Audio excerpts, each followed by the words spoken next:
Welcome to The Real with Joseph Labman. I am Joseph Labman. Thank you for tuning in this episode of The Real, taking time out of your day to come watch this episode. I really appreciate that. If you haven't subscribed already, please subscribe for me. I'd really appreciate that as well.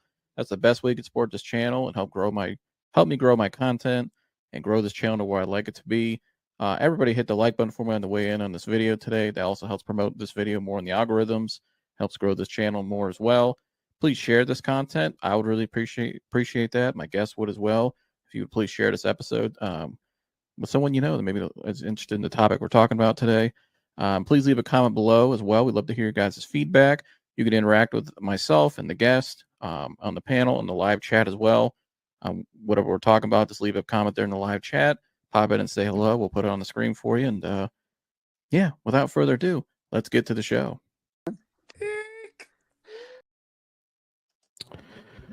Welcome to the 200th edition of The Real with Joseph Lappin. I am Joseph Lappin. Hope you guys are having a great Sunday. We're going to get into the Browns. They lost yet again. We'll get into that here in a little bit. But to start out the show today, like I said, it's my 200th episode now of The Real. And so tonight's going to be kind of like a celebration, not really for me, but more for my contributors, the people that have helped me along the way to get where I am now. To help not only grow the show, but to get back to where I am in my life now and to overcoming an anxiety and panic disorder and just getting back to life now and getting back to living freely. And so tonight's for them, and tonight's for those people that have helped me along the way, and I want to celebrate them all night and have a good time tonight. Obviously, it's been a rough season here if you're a Cleveland Browns fan, and hasn't been the funnest, but we want to have fun here tonight. And yeah, so let's get to it. But first thing I want to say, though, in terms of the 200th episode, I want to thank my family. I want to thank my friends. I want to thank all you guys, most importantly, for helping me for the 200th episode and helping me to get this far. Without you guys, like I said, there is no show. You guys have helped me with this, not only through the show, you guys have helped with your words of encouragement and everything throughout the last couple of years, helped me really tick off and really help my confidence and really just help me to days when I have down days or, during the process, because it's a process overcoming anxiety and panic. It's not the easiest process at all. And it's one of the hardest things you'll ever do. But days where you get down, you have setbacks along the way, which I've had during this journey, you guys and your encouragement and some of the messages I've gotten privately along the way and how my stories want to help inspire others to get help and to help them overcome their fears and things in their life. And I've had a lot of days where I go back and read that stuff when I need it in certain times to really help encourage me and to keeps me going and helps me remind me what my purpose is and why God really led me to this platform. And so it's exciting to see where this is now. Now we have the Real Media and the Fix with Dan and Chris. They had their first show the other night, and that was awesome. And so we kicked that off. Mike's gonna have his first episode of The Professional Fan this week. That's going to be fun. I can't wait to see that. And so we're really starting to kick it off here. And now you're going to see more things on this network that I've always thought about along the way. And I've mentioned at times that, I would like to do and could be coming soon, but we're there now. And we're going to be doing things on this channel and this show. In my show, I have a lot of things planned. And the guys in their shows have a lot of things planned as well. And the guests they'll have on and the stuff they'll be talking about. So it's going to be a fun future here on The Real, that's for sure. But again, I want to thank all of you guys, and I want to thank my family, my parents, my sister, most importantly for helping me along the way. All my close family members, you guys know who you are. All my friends, and the guys on the panel are all my friends too. Like Mike's one of my best friends in life, and they've all helped me along the way. And three people I also have to thank is Dennis Simsek, the anxiety guy, Mike Snodgrass, and my man Don. And so shout out to Don, shout out to Dennis, and shout out to Mike. Those guys, three in particular, really helped me with the things I needed at the times I was needed it. I guess you could say along the journey, and really have helped me come a long way. And I can't thank them enough. So without those three that God put in my life, I would not be here tonight. And so yeah, I think not only am I more than anxiety, but I'm beyond anxiety now. That chapter of my life is closed. Now it's been back to this year, been getting back to living my life the way I want to and having fun again and just living freely and just thankful for every day I had to be able to just go places and been back to places I've been in so long. And today was one of those days. How fitting on this day today of the 200th episode, and now that that chapter's officially closed in my life with anxiety, that I go to the Hall of Fame today. It's so how fitting, and that meant a lot to me. Going back to the Hall of Fame today, I've not been back there in many years, and so obviously, if you grew up in the Northeast Ohio and you love football, obviously that's and you're like I said, you're from here. That place means a lot to you. It means a lot to me. I remember the first time I went there at 8 years old, and just the feeling I had going there with my family, and it was awesome. And that same feeling I had back then, I had it today when I walked in. It was I felt like a kid walking in there. Just I had this big smile on my face. I was so excited to go in there and just to see all the stuff and all the. I was go to the pro shop and everything, and it was a great day. And like I said, how fitting the 200th episode, and all that I've overcame and moved on from this year, and that chapter's closed my life. That it ends there today at the Hall of Fame. So, but again, thank you guys, and love all you guys. Most importantly, I give all the praise and glory to my Lord and Savior Jesus Christ. Without Him, I am nothing, and I would not be here today. So, yeah, that's all I got to say. Thank you, really. And so, and let's keep it going. I'm excited for more. And so, joining me now is probably the most important person to tell me with this show, and has his own show coming. My man, the myth, the man, the myth, the legend, Mike Antonese. Mike, welcome into the 200th episode of The Real. Thank you, Joseph.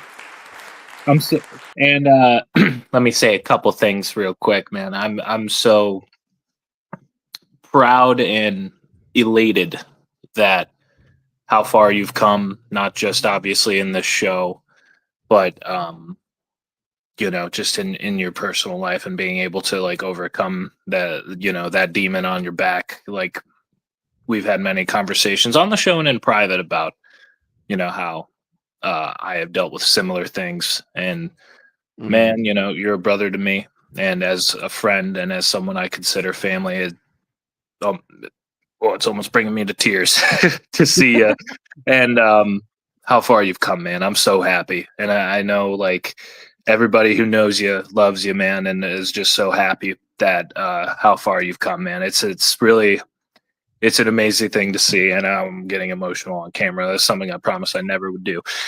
Unless the Browns win the Super Bowl. Unless the Browns win the Super Bowl, of course. But yeah, man, we all love you. I love you, and I'm so proud, and I'm so happy, and it's been nothing but an honor to continuously help on the show and help as a friend in any way I could as well. Well, I thank you. It means a lot, and I know you and I have talked to each other on some dark days we were going through, helped each other through it. So I love you. Thank you for all you've done. And I'm curious though, how far do you like? You look back to almost 2 years now. It'll be in April since we really started doing this, and when I kicked it off, and then you joined along the way, and now you have your own show. I mean, if you look back at the last 2 years, I mean, kind of is it surreal to like see how far we've come in 2 years and where we are now, and now we just launched the network this week, and I know it's kind of your thoughts on that. Just recap the last couple of years. I mean, it's nuts. I still remember when when we had met before, but when we really became close friends, started like at that. I think it was. I don't know if it was like a holiday or if it was just a cookout, but your folks had me over, and we just got to talking. And I know you were like wanting to do the show for a while, and then you were like, "Yeah, I want that guy to be on the show. He's got to be a co-host." It was September of 2020. Yeah, and you just came over one night just to hang out on the back pad with just Schnooks and I, my mom, and that was the first time I had met you. It's funny. Mike and I grew up around each other. We went to the same party functions, the light and that. Went to bass. We were always around each other. We just didn't know it. Like we just didn't know each other really. And so, but I always heard of Mike. My dad used to tell me about Mike all the time, and he'll be up here in a second. And so I used to hear about Mike, and I heard how awesome he was and how funny he was, and he just made my dad laugh. And then that was the first time we met. And I remember I had the idea in my head. It was like God wasn't planting the seed, the vision in my head, but I didn't to find. You always want to co-host with it. You know what I mean? Like you need Yeah. help. I didn't want to do it alone. I'm like, I want somebody that's interesting though, that's funny, cool, people gravitate to, has passion for what they do. And then I met Mike. And just by talking to Mike in a couple hours that night, I was like, okay, this is the guy. Like I could tell, 'cause I remember we spoke about it a little bit and you were like, I have a passion of doing that. And I love to talk. And you certainly love to sit up here and whether it's a bad Browns game or a good Browns game, or sometimes you've talked about, your own personal stuff you've overcame. So, Mike's got a natural talent for this by far. And so uh, that's why he's gonna have his own show, which will be coming this week. Stay tuned. I can't wait for that. But Stay tuned. yeah. But yeah, that was the first time we met. And then I think first time we like hung out was the 2021 draft. Yeah. We that was what draft was it? The Fields draft and all that. We had the thing We out. got Greg Newsom. Yeah, Greg Newsom. That was the first time Mike and I like really like hung out. And I remember I was just amazed that night though, talking to Mike. I thought I was the only person doing like mock drafts that looked deep in the draft. And then I'm sitting there, and everybody I brought up, Mike was like counter. He like knew it, and then he would counter like another player, and it was like it was like listening to like the draft encyclopedia. Like I don't know how to describe it. And I remember I was just amazed that night, just the knowledge. And then I remember we got JOK the next day, and we both wanted that. And I remember I hit you up, and I was like, "Hey man, we got JOK," and I we were was so losing my shit. yeah. And then I went through a lot that year, and finally God was setting me up to lead us up to April of next year, and that's what we took off. And I remember our first live stream we did. It was at episode 10, and it was when you came on that night and told your story. Yeah, I never forget how nervous I was for that night, just because it's the first time I was ever on live, and I was scared that night going on live. To be honest with you, and I remember by the end of it, I was like, okay, we got something going here we can cook with, and then we just took off from there. And so here we are now. We're expanding, and so yeah, but it's cool to see you grow though in 2 years as well. All of us have grown, really. Me, you, Jersey, and I know Dan and Chris are taking off now in their show. So it's really cool to see the growth, and we'll come back here in another 100 episodes probably next year and see where we are then. And I will be all gray. Yeah, with the turtleneck, but with the turtleneck, but I will be all gray. But we'll get Jersey up here real quick. Jersey, welcome on into the 100th episode of The Real. I know you heard Mike and I there have an emotional moment, but no, it's okay. I can't believe this defensive back from Green Bay. You get an interception in the back corner of the end zone. Instead of taking a touchback, you practically get tackled in the end zone, and you run it out of the end zone and get to the 10-yard line. Stupid. These guys, I mean, they just don't think with their heads. Yeah. It is Green Bay and someone else tonight. I forgot about that. You run it out of the back corner of the end zone. You get a pick, and you got to ruin it with a stupid play. So they're a young team. That's a hell of an entrance to the show tonight. Just right. Talk about a crappy corner. Yeah, yeah. But you heard Mike and I there. I don't know if you heard us in the beginning. Well, I think you heard us. But I talk about this is the 200th episode, and thank you and Mom and Julia and obviously and everybody along the way. And I'm curious your thoughts on the 200th episode. Now we're almost 2 years into it now too, and now we got a little network going. Listen, man, that's a lot of work. It's a lot of planning. It's a lot of thought. A lot of pain. A lot of selflessness. Just the 200 episodes. I mean, that's a lot. You know what I mean? That's a lot it's amazing. I mean, I still remember the first one. It's just amazing to be at 200 already, and a lot of hours. That's a lot of time, and a lot of lives changed.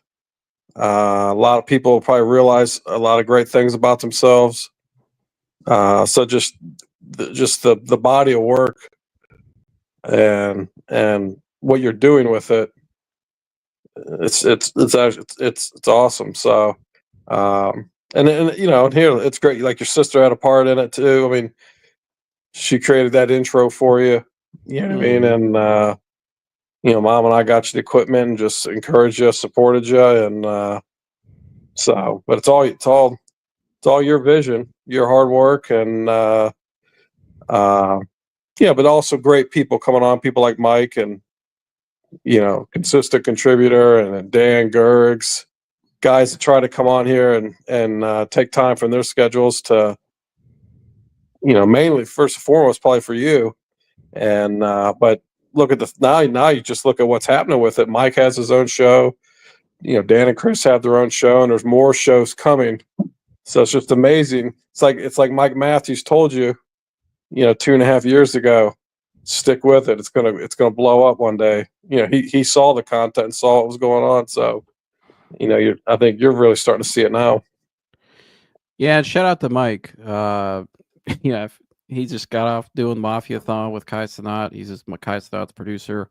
You saw him in the Mafia-thon too. He told Kevin Hart what time it was. I don't know if you guys saw that. Go check it out. But anyway, Mike's he ain't back down from anybody, no matter who you are. But but shout out to Mike because him and I became really close. We went through a journey together. We were back in high school. We were both going to do stuff at the time, but we helped each other a lot through it. Without Mike, I probably don't know where I would have been that year. And to see where he's at today, where I'm heading, and it's been really cool. So, Mike, if you're out there watching, shout out to you, brother. Can't wait to have you back on soon when you're available, because he's a busy man over there at AMP. But no doubt, they're obviously killing it. But Dad, it was pretty cool. Obviously, tonight's more of a celebration for you guys. Without you guys, there is no the real. So, but how fitting though that today we were at the Hall of Fame, and that was just like I thought that was a perfect fitting today to be back at the Hall of Fame and to go in there and see all the history and when you walk in the place, just like the autographs we were seeing, like the helmet stuff, all the legends and everything. It was pretty inspiring to be in there today and to think of the 200th episode tonight that was coming. So, but Raul, shout out to you. Thank you. Well, for just your Mike, you should have seen. I mean, he was just in total disbelief. He could not believe he was there. I mean, it was just like a kid seeing Santa Claus when he was 5 years old. I meant to mention that when I was in my intro. I'll say that real quick because thanks for reminding me of that. I said my intro when first time I went to the Hall of Fame when I was 8 years old. And I remember the feeling, how excited I was to walk in there. And I remember I had my Joe Thomas jersey on because he just got drafted about a year ago. And had his jersey, Cribs. And it's kind of funny I see Cribs now at Hoban all the time. But, wild that somebody stay Cribs. But, yeah, I know. It's crazy to think about. But there was a time in my journey, guys, back probably, I don't know, 6, 7 years ago, I would say. At times, at moments since, where I really doubted whether I'd ever get back down there again to the Hall of Fame. I'll be honest with you. Like, there was days I really wondered would I ever even be there again. I was like, oh, at least I got to go. And this is not that far from my house. And that's how bad I was at one point. And, I've been there at low moments. That's why, Mike and these guys, my dad, they can testify to some of their low moments in life. But there was a point where I didn't know I'd ever get back down there again or ever see it again. And so to pull up there today and to see it and to see the new stadium and walk in there, it was pretty surreal. It still is surreal. So I might be all over the place tonight on the show because it's just still. Oh no, you're fine. I haven't been back since they finished Hall of Fame. What are they calling it? The little like restaurants and everything next door. Hall of Fame. Yeah, Village. Hall of Fame Village. I haven't seen it since they finished that. But that's super smart. It's not finished. It's probably halfway finished. Oh, well, I haven't been there since. They have like a walk of restaurants that are open right next to it, right? Yeah, I haven't been back since that happened. I know they're not done with they're doing a big hotel behind it. Yeah, like indoor water park. That's nuts. Indoor water park. Yeah. And nothing screams football like. Right. Well, you got to make it a whole destination. So. Is it Bears Packers tonight? Is that why you're wearing your Bears hat, Joe? No, I just wanted to wear it. It was a nice thought by Joy and Joseph. They bought this for me because obviously the Bears are the other team that I always loved as a kid, and because of Walter Payton, and I just grabbed it and put it on. So My other team that I always liked as a kid was the Packers because I liked their colors. yeah. I feel Yeah. like that's why. Well, that's what it is too. I just love the blue and the orange. And Yeah. heck, I remember when Joe and I first met. I think I had a Bears cap, a Bears hat on, and I had it on. It was on backwards. So I mean, I think that's probably one of the reasons she bought it. You know what I mean? I had one of these when I was 15 years old. So Yeah, it was but, cool being in there. Like you're in there, there's people from other states in there visiting. Like there's Packers fans in there actually, Oh, yeah. and it was pretty cool. And it was cool to watch the Browns game, the fourth quarter in there too. They have all these TVs in there, and myself and jerseys walking around looking at stuff. And I started BSing with some of these workers there. We're all bitching about the game and just cussing out these guys are cussing out the TV literally in the middle of the Hall of Fame. It's so. Yeah, but it was a great place. And so, it's funny we're talking about the Hall of Fame guys because it's in Canton, Ohio. Yeah. And Mike's gonna give his take on the game in a second. I know you got a boogie, Mike, but just give me 1 second. But we got the mayor of Canton in the house. I mean, it's only Oh, the fitting mayor? if I go to the Hall of Fame, the mayor of Canton has to come up here. Oh, look at him. What's Look at him wearing. up?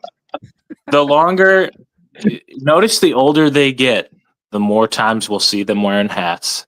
Yep, that's true. That's true. The hair's fleeting me fast. I had to come on for the 200th I'm episode, lucky enough. and the fact you guys were in Canton today and didn't even let me know. I know. Yeah, you we would have. just pulled up.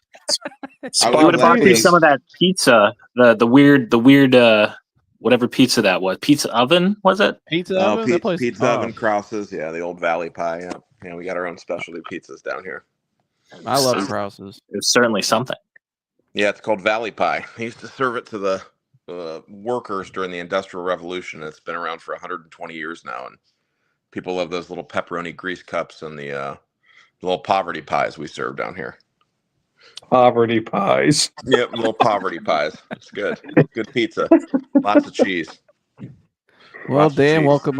welcome to the 200th episode of The Real. I want to say thank you for all your contributions to the show. Without you guys, there would be no The Real. It's so thank you. Thank you, man. Appreciate And, it. I'm glad you created this stream of information. I came on here to say congratulations to you, because without you doing this, I don't think any of us would have a chance to spend time in these conversations and talk about the stuff we do and have Yeah. that. So it's because of you. So good job to you. I can't believe it's been 200 episodes already. That's crazy. I know. It feels like we just did the 100th. Remember the 100th one we did? Was that last year in October? So Yeah. we'll be getting 100 sooner probably because we're gonna be more dialed in than ever this upcoming year. We got their show, The Fix. We got Mike's show coming up. If you haven't seen The Fix, their first episode was Friday night. Go check it out. It was a great Very episode. good. A lot of fun. Very good. A lot of fun. A lot of Chris already lost his voice after one episode. yeah. Yeah. I wonder how many bets he lost too. You guys He's make already- me money see he lost. He's I already bring calling the off- he's coffee already every calling time off I'm for on the one of second these. job. Yeah. But that was a lot of fun. I could keep watching that and see Mike's shows. So here we are, guys. We got the Real Media now, and we're gonna have some more shows in the future. We're gonna be working on too. So stay tuned. But well, let's get into the obvious today. Now we got that out of the way. I already see some comments on the game, so I might as well get into it. First off, I gotta shout out to my mom. Thank you, Mom. So proud of you, son. Love you too, Mom, and thank you for everything. Without you, Dad, and Julia, I would be here today. So thank you, and I love you. Shout out to my mom in the chat. But Shout out Joy. Hi, Joy. yeah. You made a good one, Joy. She sure Let's did. get- My lovely wife made a good one. Yep. 2 good ones. Yeah, two good ones. Let's get to the obvious though. The Browns lost yet again. Not a surprise they lost, but at home though, I just felt like even watching it today, and I didn't watch the full game. Obviously, I was out at the Hall of Fame, but even watching it there and watching it with other people like that I didn't know, it was just it was worse. I mean, it was the worst loss I've seen. I think all year maybe, just because they were at home. It's near Christmas. It was rain. Usually, you play better in the crappier weather, but man, that game was just. Well, no, the Cowboys won. I'd say still the worst, but they're all been bad, a lot of them. But today's game, it was just kind of summed up the whole season. And obviously the Browns lost 21-7, but 6 turnovers, 3 by Jameis, 1 by DTR. I think was it a botch punt catch, whatever. And I think Chubb fumbled one, and now Nick Chubb obviously out for the season with a broken foot, so that's obviously unfortunate because he works hard to get back. And curious to see where he goes in his career now. When you start having those injuries like that, it starts to pile up, such as a running back. But yeah, I just felt like today really summed up the Browns season. All I could say about it, guys, is we sat up here before the season, gave our predictions, and Mike, I know you were real high in your prediction, which is fine. And Danny, I think you had the lowest one at 8-9. I think you had it. Was it that you had? It was 8-9 prediction. I said if everything went perfectly, we'd go 7-10. 7-10. All right. Yeah. And I thought of that today, and I was thinking, even if we would have went 7-10, and let's say Deshaun played bad, or maybe Kevin got fired mid-season, we put Vrabel in there. Maybe they wanted a little run at the end. I'd be all right with that. You'd say, okay, we're not terrible, but we can regroup in the offseason. Let's see where we can go. I think this season is the absolute worst nightmare scenario we could ever, not on the NFC, could have thought of it. It's been that bad. This is worse than 0-16 to me. Because at least at 0-16, the expectations were low, but you knew what they were doing. It was all about draft. It was Operation Stockpile, which I went over the other day. And you had Garrett coming up. You had a great quarterback class coming up in that draft, too, with Mahomes. And Watson was still young and a prospect. And you had some other guys. I look at this draft coming up, guys. I don't like any of these quarterbacks outside of Shador. And he ain't coming to Cleveland. And so you got a shitty quarterback class in terms of the draft. In my opinion, you're way down in the gutter now in the cap with the Deshaun thing, and now Deshaun's coming off of it's a failure of a trade. He's coming off 2 season-ending injuries. Your running back now has got a broken foot after coming off a broken leg last year, and the O-line looks old and depleted. Some guys you thought were good in the secondary and defense, some of your core young guys don't look as good this year. I don't think it could get any worse than now. Mike, your thoughts, bud? Yeah, I mean, it's definitely worst case scenario is the biggest thing, obviously, is Deshaun not working out. Now, I'm not saying if we start Jameis from week 1, we're like a winner, but I do think we're closer to 500 and a much better team. But with the whole team, I don't know if we're going to take a quarterback. It's just a matter of when in the draft. And I don't think it's as mountainous as some people are saying for a rebuild. I still think they'll probably bring back Chubb on a very, very small deal just to see what he has, maybe a 1 year vet minimum.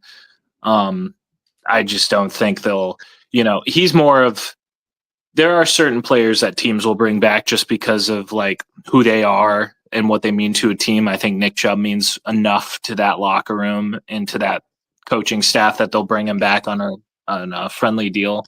That sucks about Nick Chubb though, just because he was the heartbeat of that team. Yeah. And that's sad just to see what's happened to him and, the bad luck.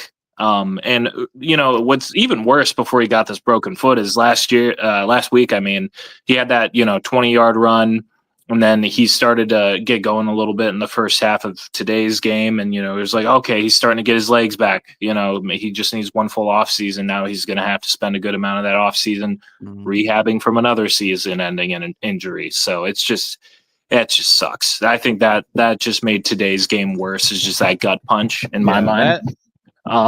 But yeah, and as far as it's funny you say that too. Not funny, but I'll go ahead. Oh no, go ahead, bro. Oh no, I was just saying on the Chubb thing real quick. Sorry, I think I got a little lag there for a second on my connection. But anyways, when that news came out that after Stefanski after the game he broke his foot, I was still there, and the guys behind the counter were like, "Yeah, he broke his foot. He's out." I remember I'm sitting there in the Hall of Fame. I'm thinking to myself, injuries, this guy would be in this place right now at the end of his career. Yeah, he was on that path to. He'd been in Canton, and I'm standing there, and now he's got a broken foot after coming out the leg, and I'm thinking, you could just feel it for the guy.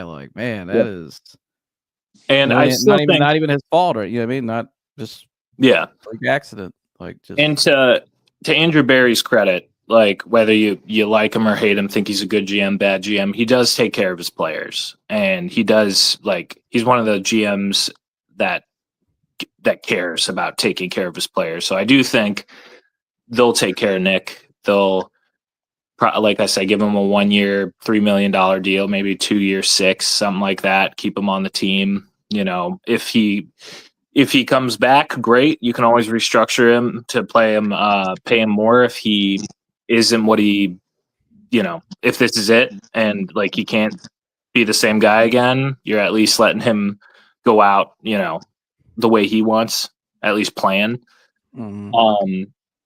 But yeah, I don't, as far as like what the team needs to do, I don't think it's as mountainous. We've already made certain picks that I think will be able to fix the team in the long run. It really depends on what the team thinks of Luke Whippler, coming off of his injury that he suffered in the preseason, because Ethan Posich has been horrible this year. I love Joel, and here, if Joel wants to come back, he'll have that spot again because he's another one of those heartbeats of the team, but Joel has looked old. But you have Zach Zinner, who played left guard in Michigan, waiting in the wings, developing. And then you just need to fix your run game. They'll probably take a running back, which at the very least, which you can check out on the Professional Fan.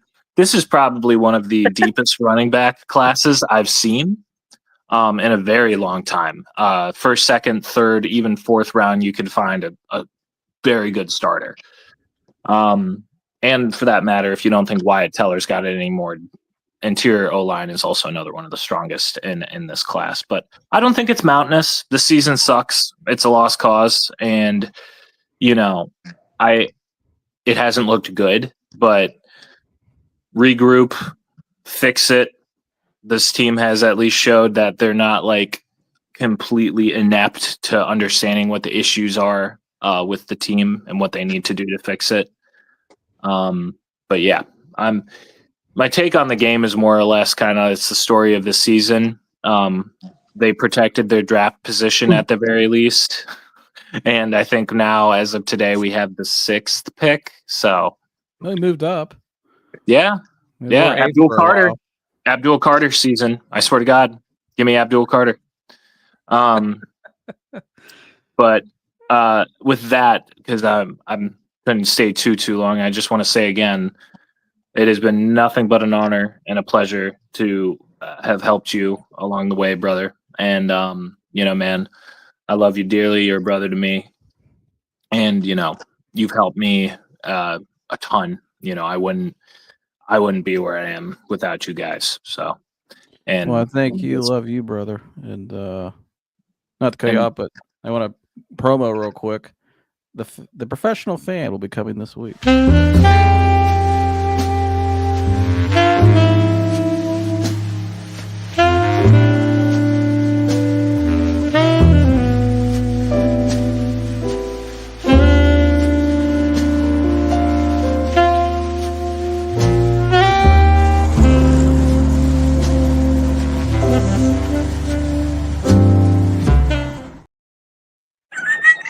I love that. I love that intro so much. It's a great intro. I didn't mean to cut you off. I didn't mean to cut you. I had it queued up, but go ahead. Finish no, your it's so good. Mike. I love that photo of you, Mike. I love that intro so much. I love that photo of you. I've seen all 3 photos. Such a handsome stud modeling. If I ever come on that show, I'm dressing up for it. Just so you know, if you see me in the backdrop, I'm gonna have like an American Commodore tuxedo on.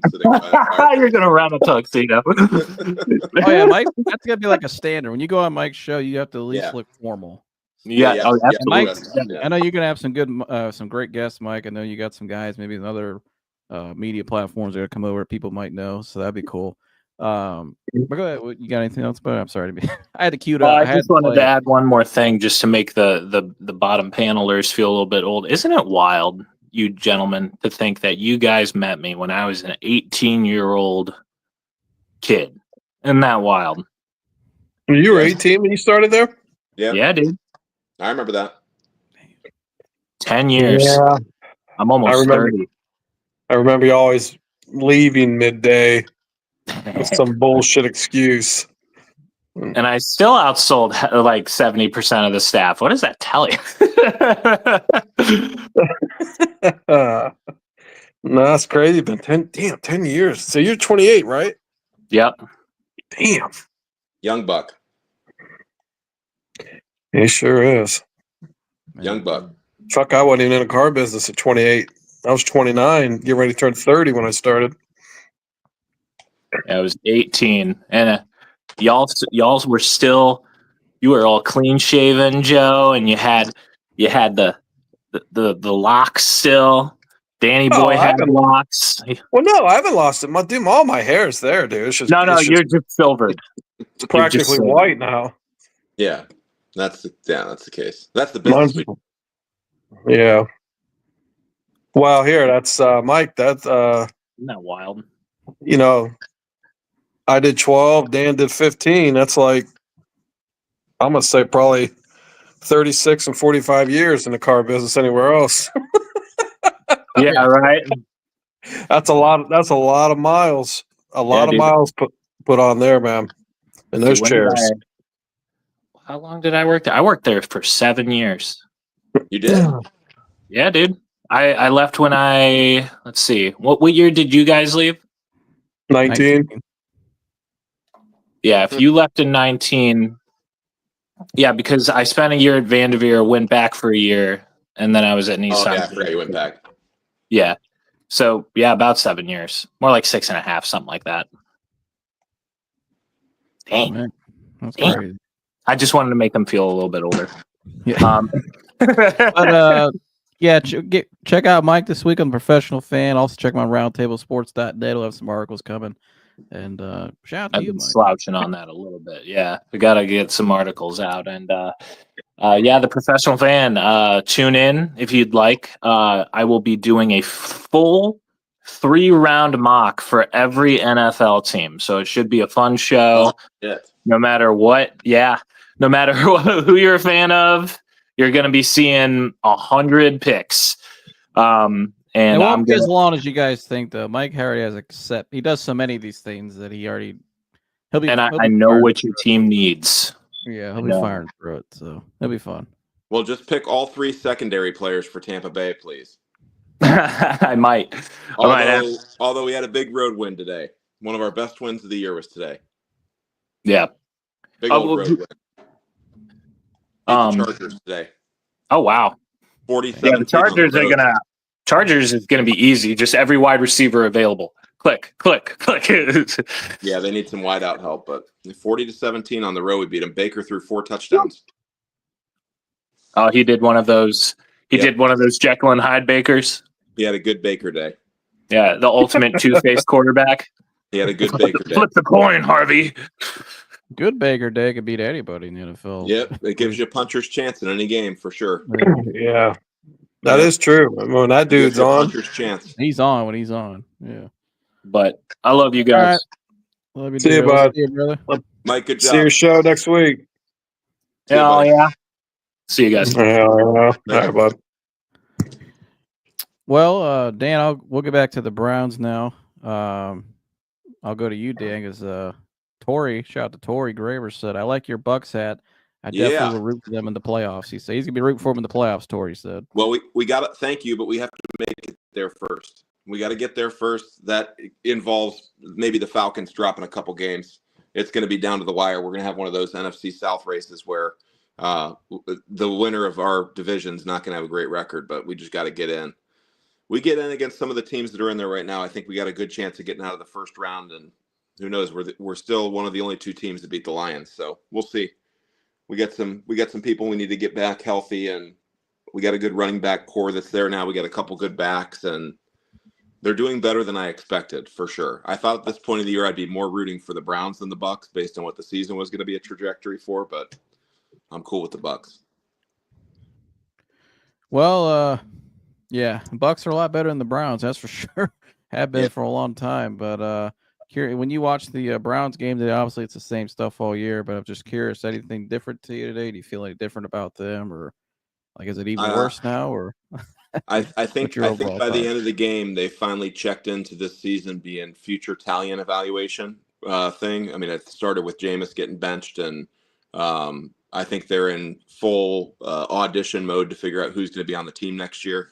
I still think that Barry and Stefanski are safe. I think they're as long as they're going to be puppets for DePodesta, they're going to stick around for as long as they can, and they're going to give them the benefit of the doubt with what happened this year, where we're probably going to have both them back in on the team and Barry drafting again, which I'm not a huge fan of, but they got holes everywhere and we're aged out. And I think there may be a possibility we've seen Nick Chubb's last game as a Cleveland Brown, which is very sad. Yeah, I think that too. I might be his last game, period. I mean, yeah, it could be.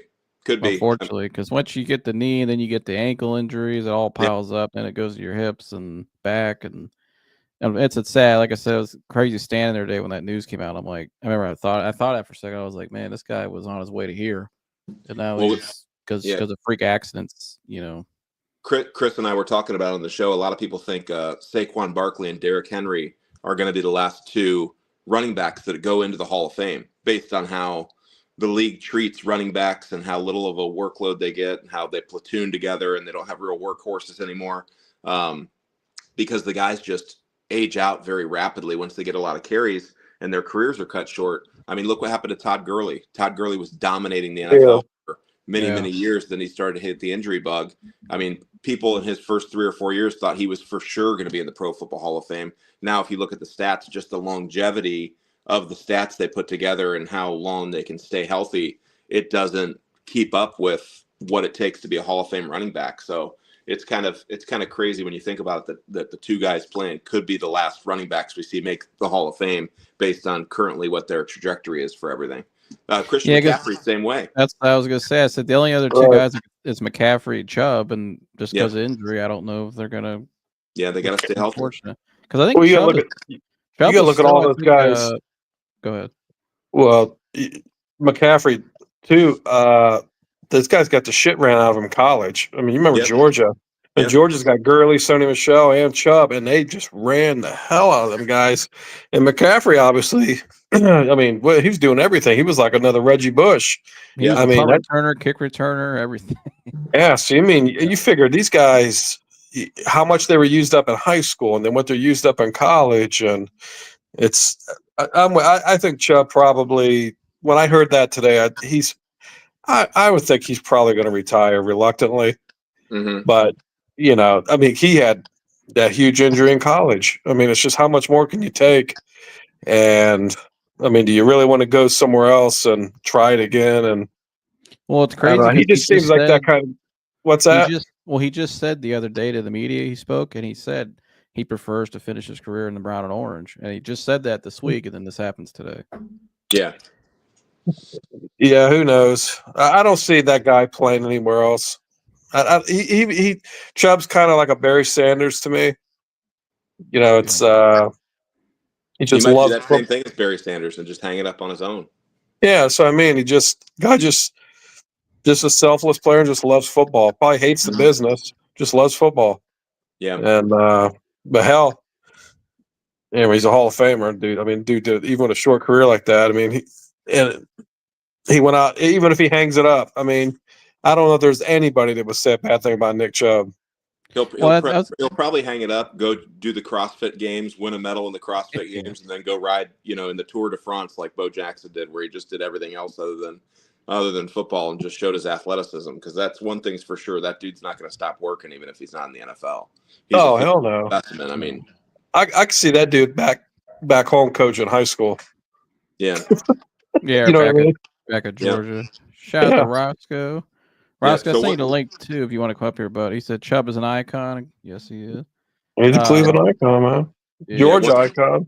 Well, I think too, Chubb had wasn't he like the top yards per rush at one point, like 5-something yards a play or something? He was like Adam Jim Brown or something crazy, some stat. Yeah, probably. What are you gonna say, Dan? Oh, I was just gonna say I was going back to the game. Once they pulled the DTR plug, I knew it was. I knew we were in audition mode for next year. Yeah, the guys inside this hall were. I didn't know he was in. They're like DTR's in the game. They're like, like here we go. Like that's it. That's Even the I lady at the think, register. When we were checking out, the lady at the register was even laughing. yeah, lady at the register even was laughing about it. That's how bad it was. But Yeah, I think Jameis Winston is not a good person to endorse LASIK. For anyone out there getting LASIK, Jameis Winston is no. not a good endorser of that if you want to improve your vision. I mean, He's like, Jameis is Derek Carr. He walks by faith, but on the field he does not walk by sight. I mean, he just has so much confidence in his arm. He just feels like he can literally throw through the bodies of defenders in double and triple coverage. He's been doing it since he was on the Bucs. And sometimes it works out great and the receiver makes a play and everybody's all crazy about it. And everybody loves him as a person because he's got a fun personality and he's just happy to be in the NFL and everybody likes seeing that. But he is not an NFL starting quarterback. He never will be. He barely was when we drafted him. Unless you want somebody that's going to throw 30 touchdowns and 30 interceptions every single year, and you can't win in the league that way.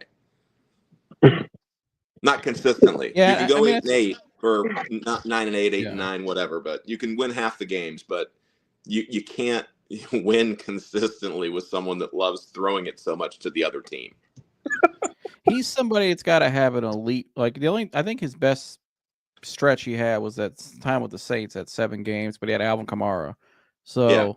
but his time here in Cleveland, his time in Tampa Bay, for a while they couldn't have a running game. The Browns this year, the running game stinks. I mean, you got to have a great running game with him. I think if he would have came here maybe 2-3 years ago, the turnovers would be a little down, but he's still going to throw picks because his judgment at times. Like today, I'm sitting there. That last one he threw, I'm sitting there and I look over at the TV like this. This is intercepted, and we score right there. We still got time. Maybe it's only a 1-score game.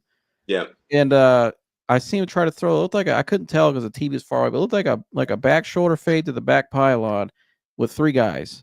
Yeah. And he throws it. And I'm just thinking, and he should have had a 4th one today. I went back and watched I remember the first half he had one. He tried jamming it between 2 guys on a fly route.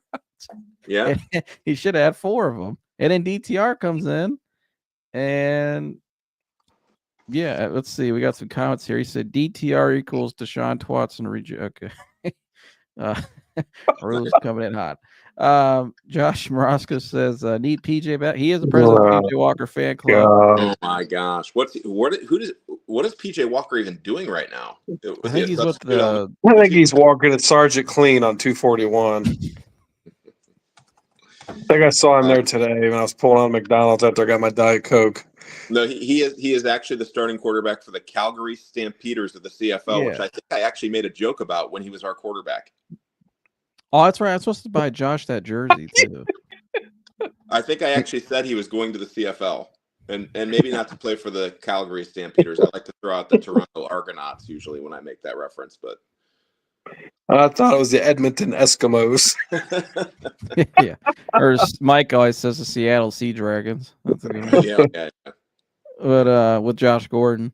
But Jersey, your thoughts on the Browns? I know we watched some of the end of the game today, and it was just, an absolute disgusting performance. But go ahead. It's the Edmonton Elks, by the way. It used to be the Eskimos. They changed it, huh?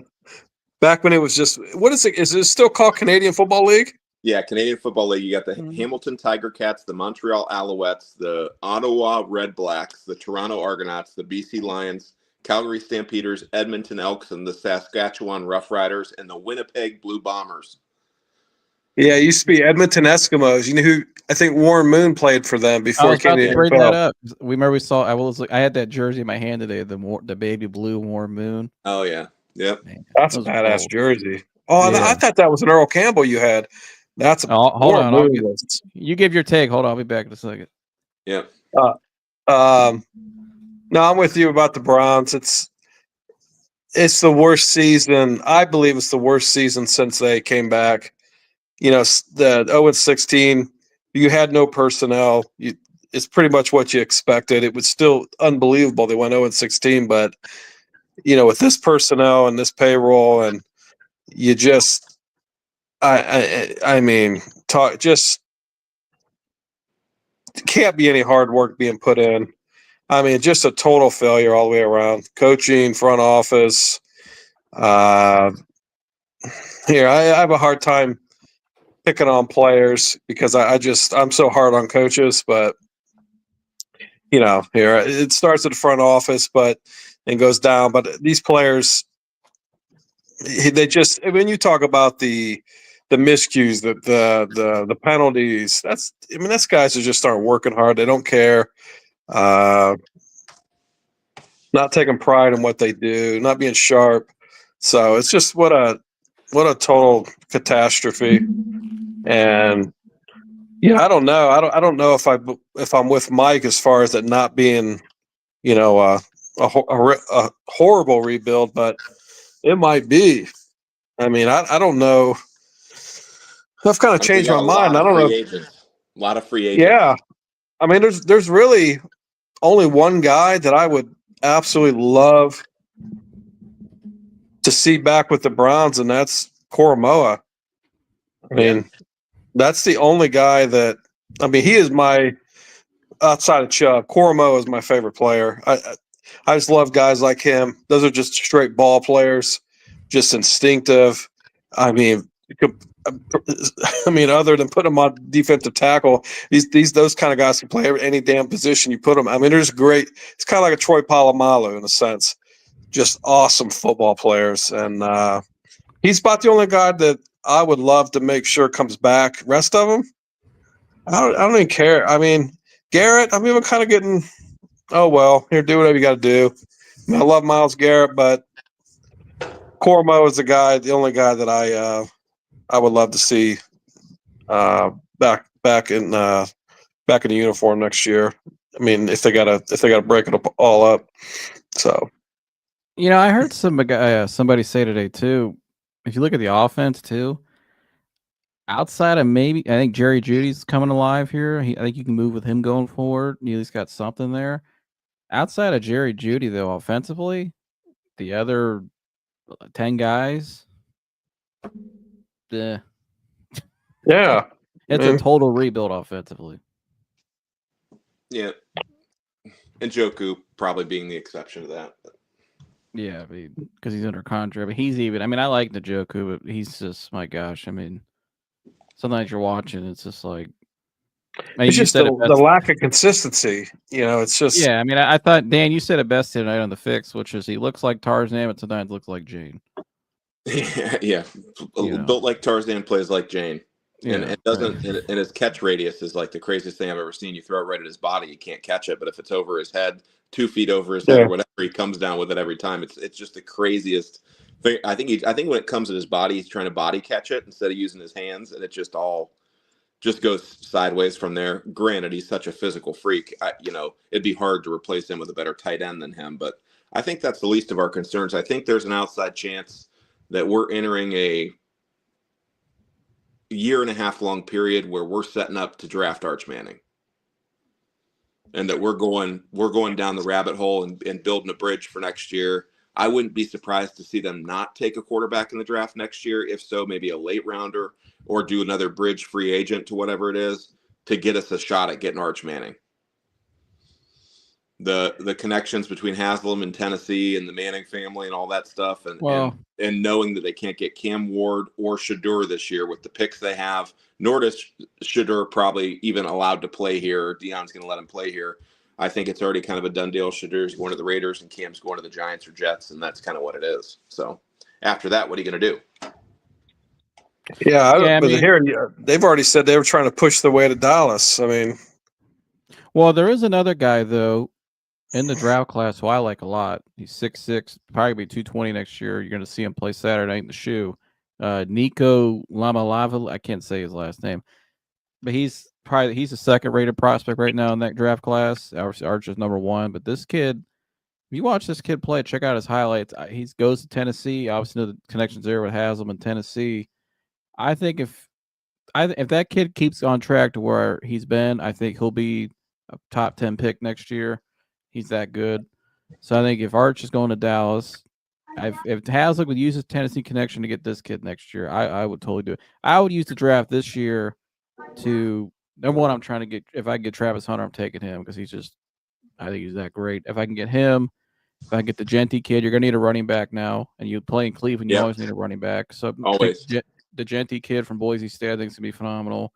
Was like almost over 2,500 yards this year. Could have won the Heisman. Either him, and then you got Mason Graham, you got Abdul Carter, like Mike mentioned. I like any of those four. Outside of that, like you said, Dan Shador, he's been earmarked to the Raiders forever.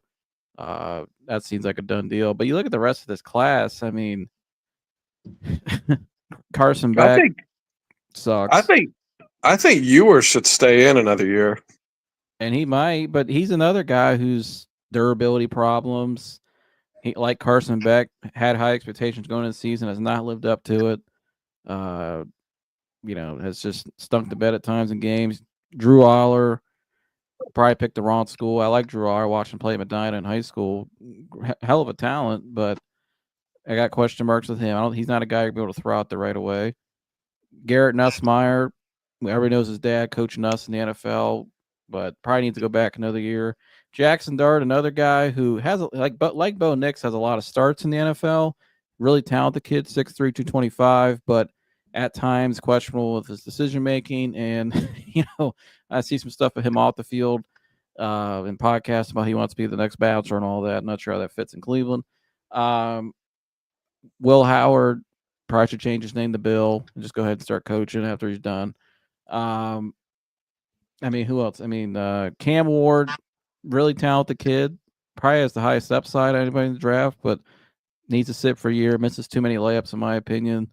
But he's the only guy I think that's the one worth drafting, maybe sitting and see what you get out of him. But other than that, not a great draft class of quarterbacks. Yep, agreed. Yeah. I don't Agreed. Jersey, what do you think, Jersey, about this year? Where do they go from here? I mean, this year to draft, do you just take a quarterback next year, you think? No, you just don't take a quarterback just to take one. I mean, you got to figure out. The first thing you got to do is figure out what the hell you're going to do with that contract. I mean, if you got to pay it, you might as well just try to get your money's worth out of it and make the guy play. I mean, so I don't think you take one. I think you wait till the following year. I'm sure everyone's going to want Arch Manning, but I think the Mannings they've already probably decided where they want that kid to play. And I don't know. I mean, you certainly just don't take one next year. Here, your O-line's beat to hell. There's just other things you have to address, and you just got to figure out a way to at least be respectable next year, and then try to draft a quarterback. I mean, what's the only guy that I see that's possibly worth the trade? I don't know if they're going to give him up. Is JJ McCarthy in Minnesota? At least there's upside there, and I get he's caught the injury. I'm assuming they're going to bring back Darnold, but I don't. I would love Dan, JJ McCarthy. I would too. I mean, I think the JJ be the number one pick in this draft by far, but I mean, I don't know, Dan. I mean, I don't know. I'm looking at quarterback next. I think we definitely saw Jameis's last snap today. That's for sure. They wouldn't have benched him. Because he ended up bringing him back now. But I don't know where they go with quarterback next year. I'm like, DTR, that ain't the move to me. He's not an NFL quarterback to me. Well, in Browns fashion, DTR will get hurt next week, and Jameis will come in at halftime and throw 3 touchdowns in the second half. Then we'll have a whole nother resurgence of the Jameis Winston crowd. And he'll have a good finish to his season. Next thing you know, he'll be on the Mr. Hero commercials and Match Liquidators, and he'll be our bridge quarterback. He'll be our bridge quarterback, and he'll come out in camp, and they'll have him throwing against Deshaun, and he'll have a good preseason, and time to throw like 4 picks at the home opener. Raul said, "Is the Mormon MILF hunter available?" Oh no, he's in Denver, isn't he? Yeah, he's the Rocky Mountain MILF hunter now. Yeah. Penelope Roberto says the guy in the red hat needs to be dealt with. What do you do? He hasn't fucked that up. I don't know. Wow. I guess maybe because that's probably a Browns. Yeah, it's probably a pissed off Browns fan. Tell us more, Penelope. Yeah, tell us more. Go ahead, Dan. No, like any Browns scenario would play out. That's how I foresee it playing out. And it's Murphy's Law. Anything bad that can happen will. It's happened this year, and it's happening right now. It's sad about Chubb, and now we're in evaluation mode, and we somehow have this like $1 trillion secondary that just gets bombed on everybody but Denzel Ward. The sad thing about today's game is the Chiefs played awful and beat us by 2 touchdowns. Yeah, they played a bad game. I mean, they played terrible. Yeah. They played terrible. And they beat us by 2 touchdowns. But that's what happens when you throw their team the ball. I mean, that's just what it is. All right. But yeah, I mean, I got the here's the upcoming free agent class for quarterbacks. And let me know you guys think. I'll go one by one. Sam Darnold. He's definitely had a resurgence, but he's with a good quarterback guru right now that's revived his career. He could be a bridge. Yes. I think his Could they career even goes afford on. him? I think his career goes on beyond that. It depends on who's looking for quarterbacks. I think there's going to be a market for him, though, where you're not going to be able to afford him. That's what I'm saying. I don't know if they can afford. I'll take Sam Darnold. What do you think of that one, Jared? You'd be probably like Sam Darnold, which is resurged his career. And Absolutely, I would. I mean, here he's a great talent. I mean, he was great at USC, and I remember watching him in his pro day. And I think sometimes guys going to the Jets probably obviously didn't help him, but here the guy he's an NFL quarterback. What I mean by that is his talent, the way he hangs in the pocket, so his size. So yeah, it's a possibility. I mean, I would take him here for the short term. Norman Milf Hunter. Zach Wilson, he's just a camp. Again, he throws to the wrong team a lot. Yeah, I'm out. No, I think that's probably unanimous. No, I don't know. Yeah, I don't. Not in Cleveland. no. They beat his Trey ass. Lance. The fans would beat him up. Trey Lance. Oh my gosh! What's it say that Cooper Rush is starting over him, and he can't even get on the field with Cooper Rush, not even in packages.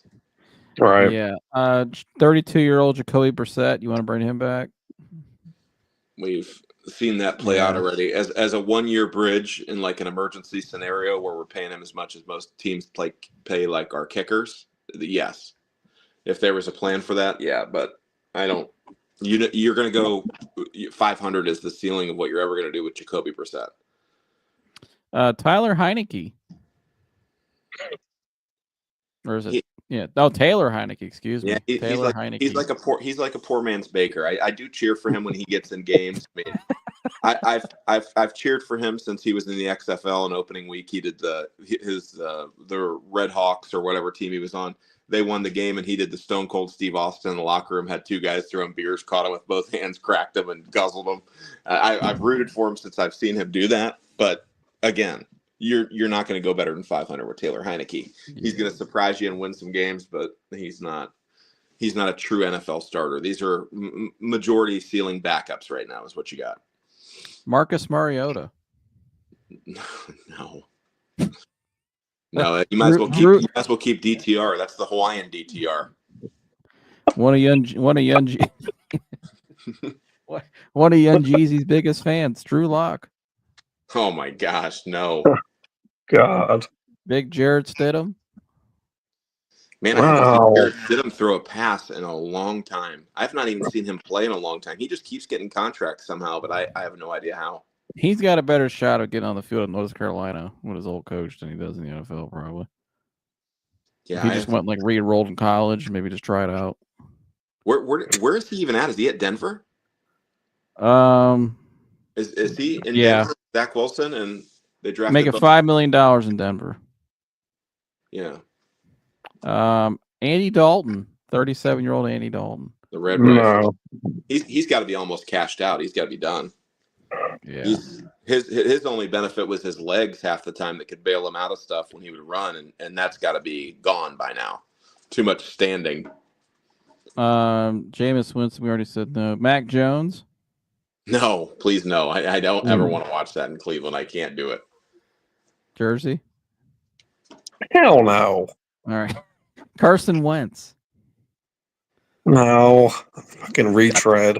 Got to see him on the field today again. How about Big Josh Dobbs? Dobbs. Oh no. How about Mason Rudolph? No. No, Wild I get trash. beat up. I mean, Russell Wilson's he's going back to Pittsburgh. I'll bring him What? back. What's going on with Fields? I'm getting there. Hold on. I'm saving the two best for two most Most of these interesting. guys, I would rather keep Jameis than most of these guys, just because I actually like Jameis as a person and he's entertaining to watch. But even though I know he's going to make at least 5 mistakes a game. Your favorite dad right here, Jimmy G Street, Jimmy Garoppolo. Oh my gosh, no! I do not want that goon. The self-proclaimed Jimmy. Joe Flacco.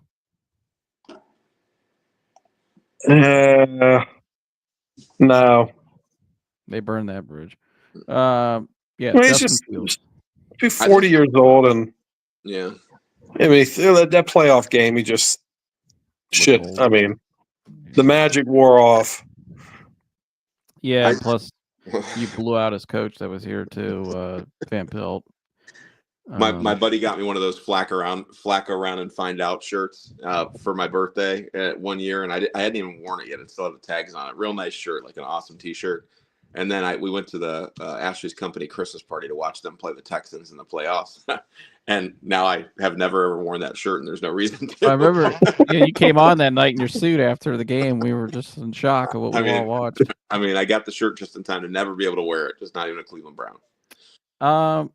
I think the best option available, Justin Fields. But I'm curious, do you guys think of Justin Fields as possibly an option?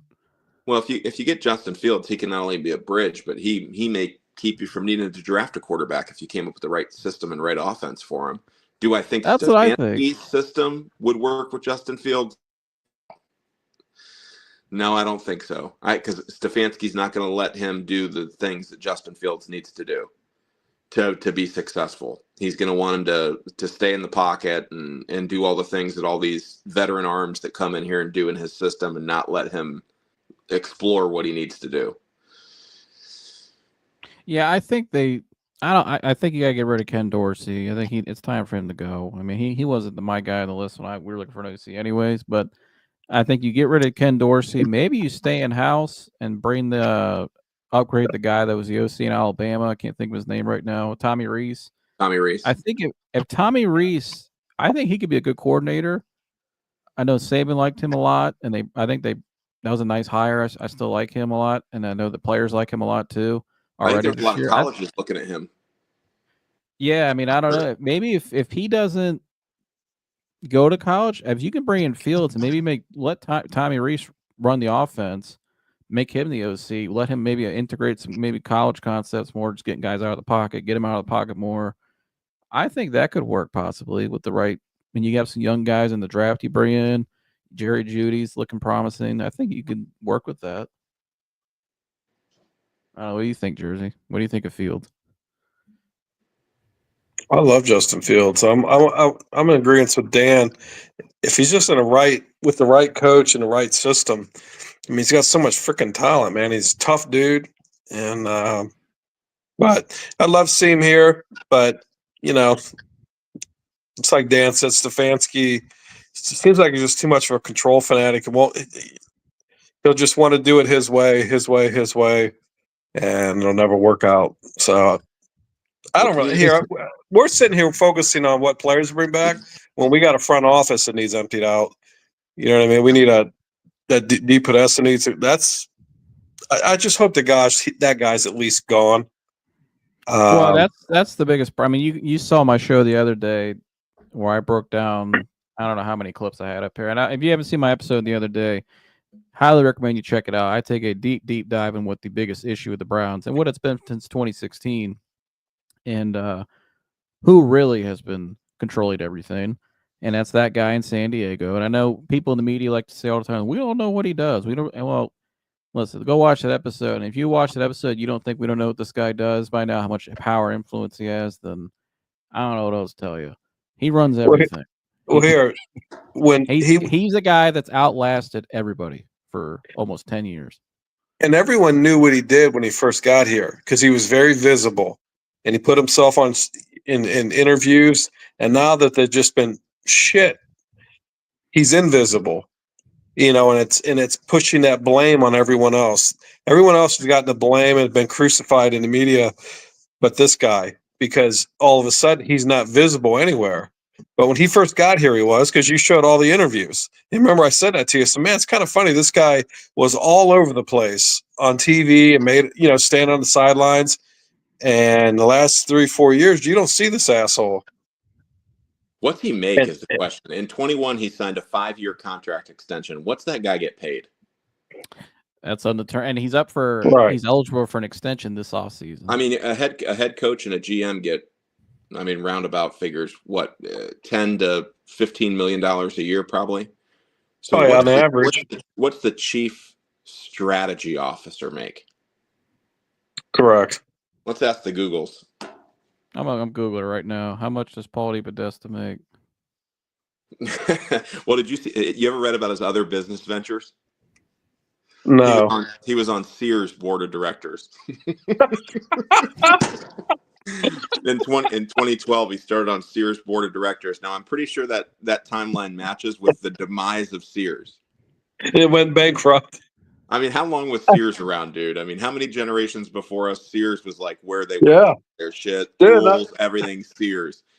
In December 13th, 2012, DePodesta joined the Sears Holding Corporation board of directors. He bankrupt Sears. Right, because they went bankrupt not long after. I mean, my grandpa used to tell me things about Sears. My grandpa used to tell me about Sears. You could take tools back that were 15 years old and shit, Craftsman tools, and they just give you all your money back, refund your shit. I mean, they did, man. People just they did. Sears. People just swore by Sears. This guy killed Craftsman tools. I mean, you can still buy them at Lowe's, but he killed Sears. Killed Sears, killed the Browns, killed baseball. Kenmore appliances. I mean, that was strictly Sears. Oh man, he killed Sears. And you know what's concerning, guys, about this guy in particular is I got the article here, and I got something else I'm going to show you guys too. I didn't put this in the show the other day because I want to save it for tonight because I knew you guys would have something to say about it. But you can see right here, Browns have not extended Paul DePodesta. Team still foresees long-term relationship with him, though. This is back in August. I can see there Haslam says, quote, if it lines up with Barry and Stefanski, that makes sense. Oh, no, is that Haslam's quote? Yeah, that is. Oh, yeah, here's what he says right here. And this is everything he's done has always been made secretive. And like we don't, in the people in the media act like we don't know what he does. And here's the quote. It says, it lines up with Barry and Stefanski. He goes, that makes all the sense. And we're super excited about that. Paul's going to be with us for a significant amount of time. Paul's not the type. You don't need to announce something on Paul's behalf, but he's going to be with us for a significant amount of time. Well, that's a significant amount of time of being shit and losing, and factory status will continue. How about Dustin Hopkins getting a good contract gig where he's riding pine already? Getting a little $18 million deal, and now Riley Patterson's our kicker. You see that quote, Jersey, right there. And he's going to be with us for a significant amount of time. You see that quote. What's the first thing you think? Guys on drugs. Hasn't. I mean, I don't know. I mean, I guess you could look at two different ways. I mean, it could be very vague. You know, he's not. What's significant? I mean, significant amount of time could be interpreted anyway. You know what I mean? I hope. I hope a significant amount of time means one more season, but who the hell knows? I mean, here, like I said, the only thing the Haslam's are worried about is this gosh darn stadium. That's all they're worried about, and that's the apple of their eye, and that's where his ego's at. You know, he wants the big multi-billion-dollar dome like everyone else has, and it's just a shame that we're getting this product put on the field and people are paying this kind of money, and this guy's he'll get a stadium, you know what I mean, and we'll continue to have garbage to watch. It's funny you said earlier too. You said Stefanski's the control freak, but I think this guy is the complete control freak of everything. And I don't know if we really even know what Stefanski and Barry, who they really are, because everything they do has to align with that vision that that man, implemented Yeah, when he oh got yeah, here. And yeah. so He's the he person that needs to go. and he said it in one of the interviews. The day they introduced Kevin Stefanski, before they had it, and they asked him about Kevin Stefanski when on the Browns local radio. And this is the day they introduced him in 2020. I played it the other day, and then they didn't even have a GM yet. Remember? And they asked him about, what are you looking for in a GM and all this crap, and he goes, well, we already have a foundation and a vision laid down. So that, basically saying, they'll have a say in it, but it's basically what he's saying is they have to align with the vision I created and what we already have established. And I'm kind of thinking, so this guy, he's the guy that's going to decide who's going to align with. He's the guy that's deciding the foundation, your organization, and the vision. A guy that I don't know if he should even be in the sport. I mean, I know he played in college, but I mean that's great. But I know plenty of guys that played in college that are a hell of a lot more savvy in football, will do much better than he did. Well, that's probably why we are the team's in the condition it's in right now. I mean, it's like any company. I don't give a shit what kind of company it is. It's got to, the person that's running that company has to have a background in what they're doing to be successful. I just, if they, I mean, as far as choosing the vision and the culture and what their goals are in the long term, I mean, it's just crazy. What the hell has this guy done to be qualified to make those decisions? Well, and there was a survey. I didn't put this on the show the other day, but I saved it for tonight. And this was done in 2021. It was on The Athletic, and it was a GM survey, 33 questions, right, of all the GMs in the NFL, and they all took a survey. One of them was, among the GMs and front office leaders, who is the best talent evaluator? And down here at the bottom, let's see, you had George Patton, who the Browns passed on for Andrew Berry, Chris Ballard, and at the time, you had John Schneider, the Seahawks. I think he's still the GM there. Andrew Berry had a consideration. He was in the others as a consideration. And then you go down here to, among GMs or front office leaders, whom do you trust the most? Again, you at the top, you had George Payton, excuse me. I think it's George Payton. Chris Ballard again. And then Andrew Berry was on the list as well. It's the quote, Andrew Berry is a young and still learning the ropes, but he keeps it straight up with agents. He's involved and doesn't. Oh, no, excuse me. This is all the agents in the NFL, not GMs. I'm sorry. This is the agent survey. I got it mixed up on my notes. But so all the agents, the top agents in the NFL and sports world, they all gave a survey. And they said Andrew Berry is young and still learning the ropes, but he keeps it straight up with agents. He's involved and doesn't just doesn't just punt contracts to the cap guy like some teams. But then you go down here, and this is where it gets interesting. It's number 9. So this is the top agents in the NFL. They did a 33-question survey. And it says among GMs or front office leaders, whom do you trust the least? And down here, it says Paul DePodesta is on there. And it says probably the owner more than DePodesta, but they fired Dorsey because he wasn't following the Moneyball guy's advice, even though he assembled the best roster in decades. It's crazy. That's the quote from an agent, a top agent in the NFL. Yeah, it sounds right. You think about what that guy does.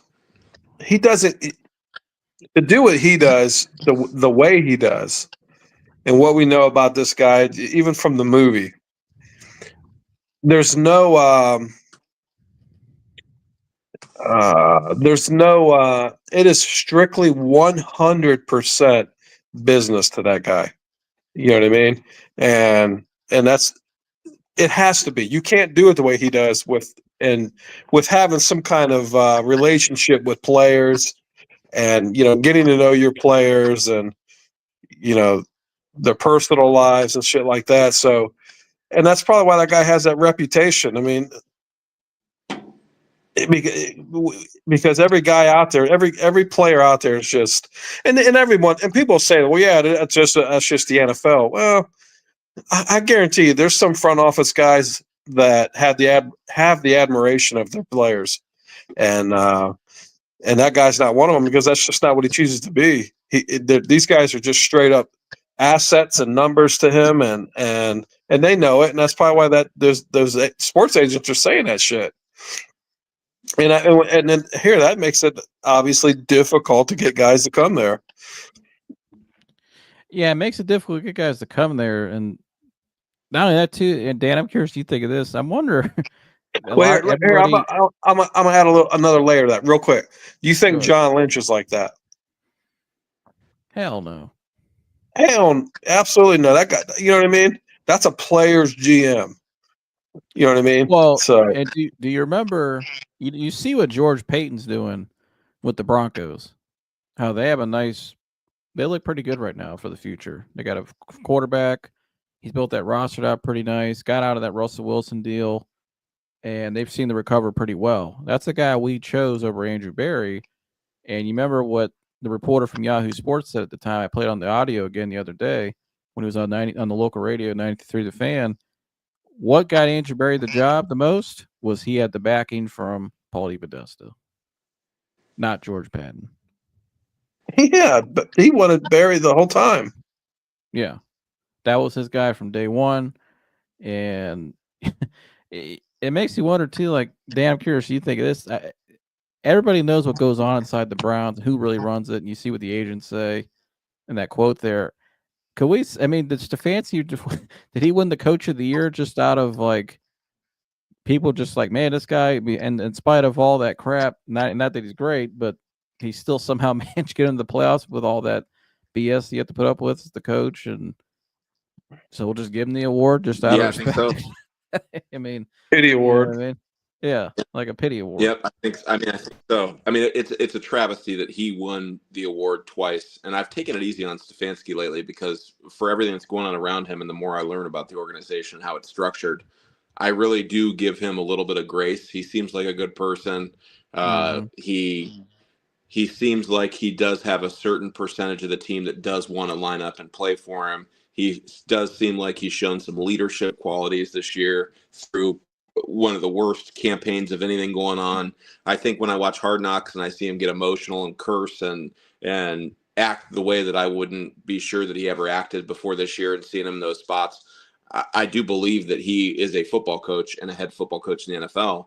So I've really given him some grace that way the end of this year. But for him to have won that award twice and Dan Campbell or Mike Tomlin not have won it once is a travesty to that award, in my opinion. Yeah, especially Dan Campbell. And I think Dan Campbell will probably win it this year, I would assume. But even all the years Mike Tomlin had to not win that award and stuff like that. So that award, the Comeback Player of the Year award, you know, all that, Flacco to win the Comeback Player of the Year award with how many interceptions and mistakes he threw, when literally there was guys that were in that award category that had cardiac arrest on the football field, and one that had come back from leukemia, and for Flacco to get that award. And those awards are a little flawed in my opinion. They also don't include anything that has to do with postseason or anything else too, which is fine. But yeah, 2-time Coach of the Year for a quarterback that never really, or a coach that never really won a big game in a big spot in a playoff game in those times is a little short-sighted in my opinion. Yeah, I like to see what Stefanski can do if he had the full autonomy, but I don't still know if we're ever going to see it. Yeah, well, I don't think you are. I think there's a connection between DePodesta, Haslam, and how he got that job and to that spot. That there's something beneath that the general public doesn't know that's solidifying his position, whether it's knowledge about something or a backdoor deal that was made between the two of them, or something else that's really got him locked in. And I think if they stay with Stefanski and Berry, I think that might be Haslam and DePodesta going, hey, we're the ones to blame for this situation we got in with this contract and the trade and Deshaun and everything else. You guys shouldn't have to pay the price of your jobs and your careers for it. We need to get through this chapter, and we're going to give you a chance to get through it with us. So I don't know. Well, that's where Haslam needs to step up and get rid of Mr. Samuel. He's not even in the building. Just mail him his stuff, and you know, let's see what these two guys can do. Because I mean, Andrew Berry, and I agree with you. I have criticisms similar to yours, but Do I think he made the final call on a lot of these picks? Probably not. I mean, Anthony Short seems like a pure analytical draft pick. DTR, oh my gosh, he threw the fastest football at the combine, 67 miles per hour. That's an analytical draft pick. A lot of these draft picks, you could tell it's somebody that guy would pick. And so I want to say, but he comes, Howie Rosen, he was a big part of when John Dorsey was here. Andrew Berry was there beside him. Actually had a big part in those drafts and the scouting and stuff. I mean, I want to see what these guys can do without, at least if you're not going to get rid of them, let me see what they could do without Mr. San Diego in the way. But I don't know if we're ever going to see it. And it's just forever. And the sad thing is, while we're waiting for it to happen, we've burnt through one of the greatest running backs in Browns history's NFL career. And now we're approaching the point where we're going to burn through one of the greatest NFL pass rushers of all time, his career too. Yeah. So it's the time that's always bothering me about Stefanski. I feel like they inherited one of the greatest, most talented rosters ever, and they should be winning. So I didn't ever look at it as, oh, we don't have Hugh Jackson anymore. We're not 1-15 or 0-16. Like the team if your team continues to get better or put in positions in drafts where you're supposed to improve, that's how the system works. You can only be bad for so long, and then you're eventually going to acquire enough talent naturally through the draft where you're supposed to be good. And I feel like we hit that point where we accumulated enough players where we're supposed to be good, and then we got a head coach and a GM that were given this roster and went into this, and then we just continued to accept just mediocrity and, oh yeah, we did make the playoffs, and even though we didn't win our division, we are getting better, and next year we're going to be a Super Bowl favorite, and next year we're going to be a Super Bowl favorite, and next year, and it's just like, now all that chapter's over. These guys have contracted out. I mean, you look at all the talent. I mean, Myles Garrett has probably the most longevity that can play for the longest time based on how he takes care of his body and everything, the most of them. But we might not see Chubb play again. If Denzel Ward could get a concussion again or 2 concussions in the next year, he may be retired. Like there's a bunch of different things. Hall of Famer, possibly. Yeah, we should have done something in this timeline. And I didn't even start with Super Bowl aspirations. I just wanted to win the division. I just wanted to be the best of 4 teams. I wanted a home playoff game in Cleveland. Like I had very low expectations, I thought, for what the talent was. And now it just looks like we're rebuilding again, and we're just on to a whole different generation of Browns fandom. Yeah, and it's crazy when I did that video the other day, some of the stuff I found that I put in there, that stuff I didn't really know, maybe probably because I was young back then, but and Dad, I know you were talking about this. Going back to Hugh Jackson, it's funny you brought him up. And Hugh Jackson obviously had a lot of his flaws and stuff, and he wasn't the greatest coach. But when I go back and read his article with Mary Kay when he got fired, and he tells basically everything that happened behind the scenes. And then you go back, and I played the clip on the 2016 draft night when Deep Podesta's the first guy out there, just like he was the first guy up there when they drafted Jedrick Wills over Tristan Wirfs. Mm-hmm. And he's the first guy up there to talk about, we got the guy we wanted, Corey Coleman, and we're so excited. He was the guy on our board all along. That's exactly what he said. I played the clip the other night. He's the guy we wanted all along. We were able to trade back. And then you hear Hugh Jackson say in the article, I wanted a quarterback. I'm sitting there screaming for Carson Wentz or Jared Goff or the guys that were available. And then the next year, it's, he wanted Mahomes. He liked Mahomes a lot. He wanted Deshaun Watson when he was coming out of Clemson. He wanted a quarterback all along, and he probably was right. And he even said about Baker Mayfield when he got fired too. He goes, Baker will be great if he has great structure around him. And you see now in Tampa, he has great structure around him. You see what he is. He's flourishing. He's a franchise. You can use him. He can get you to playoffs, and you can compete with Baker. And everything Hugh Jackson said, and you're kind of looking back at that now, like, man, I mean, this guy got screwed too. Mm-hmm. And he took a lot of heat when he got fired. I mean, people said this guy's a joke. 0-16 coach, he's terrible. And I mean, I think sometimes the way some of the players didn't like the way he communicated with them. I think he had his ways, but overall, I think the biggest problem was probably not Hugh Jackson. Look at it now. Well, no, I mean, because this guy, Deshaun Kaiser, that's who they throw out there. Hugh Jackson's been gone for a long time, and it's still the same problem, if not worse. Right. So it wasn't Hugh Jackson. It wasn't Baker Mayfield like they tried to make us believe. It wasn't John Dorsey. It's not John Dorsey. It wasn't Freddie Kitchens. It wasn't. It's not even Deshaun Watson. It's this fucking front office. That's the one consistent thing. Yep. It's the only consistent thing. Yep. Yep. Yeah, he said, how has Kev won it twice and Tomlin has never won it? You know, when I watched his Hard Knocks, I'm like, Kevin Stefanski, he's come across good in that Hard Knocks. Zach Taylor, not as much to me. John Yeah. Harbaugh, we all know who he is. He's great. But Mike Tomlin you watch that Hard Knocks, he is by far the best coach, in my opinion. He's just the way he commands the room, the eyes on his, you watch a meeting, you watch the eyes, the focus on the coach when he's talking, just the room itself, how organized it looks. Everybody has a pen and paper in front of them. Yep. He's a player's coach. He's a player's Yeah. coach, but he has the Sure. right balance of like hard ass and knowing when to, It's be just one-on-one with the guy. he just has his presence. Yes, he's a man. In life, it's very easy to have respect for someone that manages you. You know they could do what they're telling you to do. Right. And that's what good former NFL players. That's why they make good coaches, because the guys looking up to them are looking up at a guy that has not only made his career, made money in the business and done it, but had a career where they supported their family playing the game. So that when they're instructing you on the game, you look at a guy differently that, dressed as a backup safety for, Penn, or a Mike McDaniel that played at Yale, when they're talking to big, 260-pound linebackers who have been in the trenches in Big Ten schools and played real football before. The respect level is just different, and you get that from Tomlin. It looks like you could throw a set of shoulder pads on Tomlin, and he'd go out and give you a few good plays and a few good licks. You know what I mean? That's a good NFL football coach. Same with Dan Campbell. I mean, Dan Campbell will probably line up right now and be able to rush a passer. And they're never going to quit. They could be out there with a broken bone, bleeding. They're never going to quit. Yeah. You know what I mean? They're going to keep going back out there.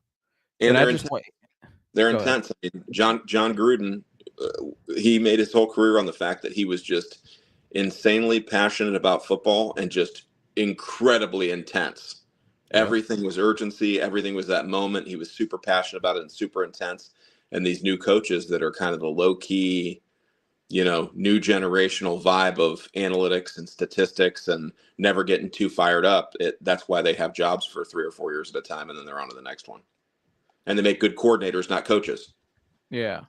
And I bring all that up to say, I see a report, Jersey, I'll swing to you after this, is Mike Vrabel, we've talked about all year, who I think could be our Mike Tomlin in a way. I think Vrabel would be perfect here if he had just make him the guy. But I don't think that's not going to happen. So we're going to let him leave, unfortunately.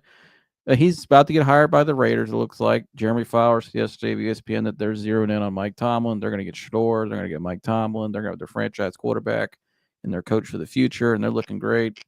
I'm happy for you, Trey. Trey, shout out to Trey.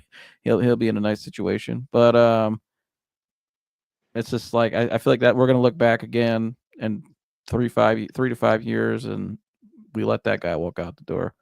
And so now I look at him like the only other guy who maybe we could hire one day because he wants to get back in coaching is like you just actually like the name you just brought, maybe John Gruden. He wants to get back in the coaching again, but I just think of that like we got a guy. We'll see how much fun he has on Barstool having fun with those guys. He may not ever want to leave. Yeah, but Jersey, I know it's curious your thoughts because I know how you've thought about Vrabel. You're wanting to get in there as a guy and to be the guy and be the coach, and about to let him walk out the door and go out to Vegas and probably do well. Yeah, he will. We'll go out there and win a Super Bowl. But here you got you got a winner that's actually a minority owner of the team, and he's probably going to be the guy running the team. It's obviously not going to be Mark Davis. So he's probably gave Brady the buy-in so he could actually operate the team. or make a lot of the decisions at least. And obviously, and you can see it all coming together now because he's we knew 2 years ago he was close with Shador Sanders. Now you got Mike Vrabel coming in, so they'll go out there and they'll win. And like you said, it'll be like, gosh, we had the hometown kid here that wanted to be here. And really translates well to players, and he translates well to all players because he might not ever be a Hall of Famer. He could get there maybe down the road, but he wasn't. He'll never be called the greatest or one of the greatest at his position. So a lot of those guys that are making the roster, making that 53-man roster at linebacker or any position, they'll identify with that dude because they'll say, hey, this guy, he wasn't supposed to have that long career and win 3 Super Bowls and then go on and coach. So it goes, what Dan was saying is, for a coach, you want your coach to be able to have credibility with his players, and those players need to know that this he's been in the trenches, he's been injured, he's fought for his job, he's wondered if he's going to be cut. He's been at the facility at 5 a.m. every day. You know what I mean? He's missed his family for weeks and weeks at a time. I mean, this guy knows what it's about. This guy's put up with the business aspect. This guy actually played for less money than we could ever imagine. So that's what builds a team, man, and that's what gets guys going when they know that guy has done it, and he'll never ask me to do something he's not willing to do. Yeah, and you watch him out there coaching now. Like this year, when he's been on the field in Berea, he's out there running with the guys in the practices with them, getting them in the drills, yelling. And what do you see in Pittsburgh in the Hard Knocks? You see Mike Tomlin doing the same thing. And I'm like, that's what you need, especially in this division. You need somebody to set an edge. If somebody that fits your city's your culture. Like, Yeah. We're not doing it. It really zeroes in on how important leadership is. I mean, just the proper leadership, and that's just with coaching. I mean, Mike Tomlin, just watching that, and even John Harbaugh at that. But I liked Tomlin better. But guys are you just watch them with their players. You listen to them on the sidelines. They really love their guys. You know what I mean? Those guys really love their players. I watched John Harbaugh, and you could just see that this guy really loves Lamar Jackson. You know what I mean? Mm-hmm. He just loves the person, and and these guys know this shit, and and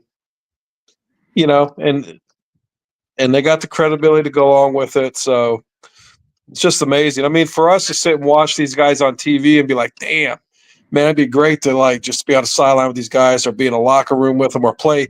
If I was younger, just play a game for them. Could you imagine being with them every damn day for years? What it does to you? You know what I mean? Well, yeah, just the knowledge you learn. Right, to be coached by guys like that. Yeah, I mean, it reminds me of like one of my old coaches, Jim Gleisner. Just that time you saw because you were there at those practices I had with them. Just the time you're with these guys. It's a former pro baseball player. I was training for baseball, and when you're just around these guys, and Dan, I know you've been around. It's just different, like the way they talk about the game. You know what I mean? You just stay around those guys for long enough, you start to become more like them. Their confidence kind of like that's happened with me with Coach Gleisner. My confidence went from here to here. I ended up having the best season I ever had playing baseball. And it was all because of confidence and just obviously proper technique and learning the game and the ins and outs and details. But it's just different when you're around guys like that. It just inspires you and it just takes you to a whole other level. Speaking of coaches, it's the rumor mill's twirling down here that Hoban's coach might be the next coach of Canton McKinley. That's what Joseph was saying today. Yep, it's stirring around Stark County that they got rid of Antonio Hall because they think they're going to get Tyrell's his last name, right? Yeah, Coach Tyrell. Yeah, they think that he's coming down to the Hall of Fame city to lead these boys. Well, he lives in Monticello. Oh, okay. Well, that makes sense.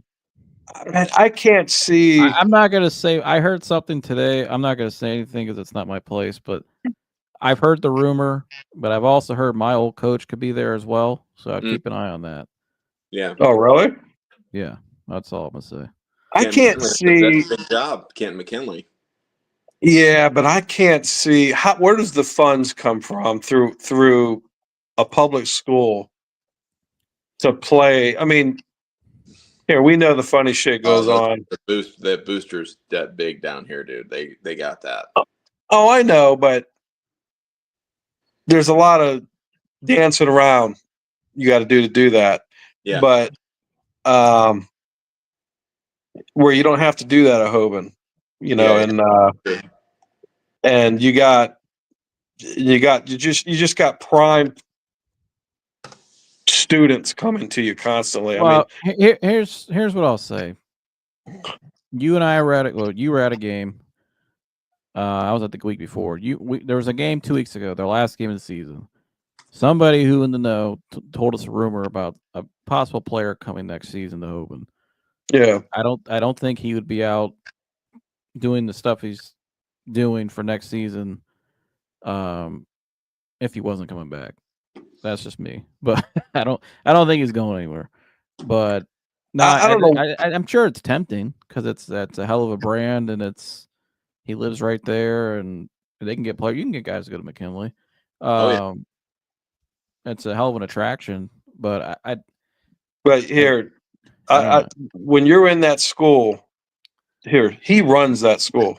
I mean, he is the man. He's at the Hoban. man over on Fifth Street. He's the man. Yeah, that's what I'm saying. I've been in there in the school and down in the facility where he's there. I mean, this dude, when you're the coach at Hoban, you've had all that success. You do what you want when you want. I mean, he commands everything, man.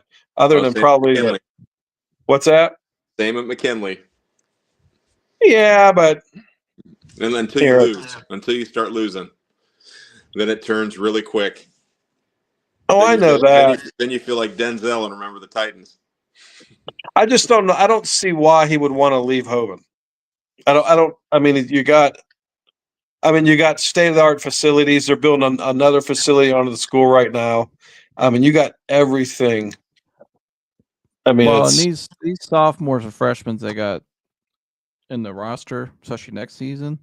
Yeah, I don't. That young group, though, now the sophomores are going to be juniors, and the guys are going to be freshmen are going to be sophomores next year. That group is loaded. I mean, Tiro's he's been offered college jobs, and he doesn't take them. I don't think he's going to leave Hoban to go to another high school. I think if he left the Hoban, Akron job by now. Yeah, Akron's offered him that job. He said no. He's been offered positions at Ohio State. He's turned them down. I think if he left high school, he's going to go to college.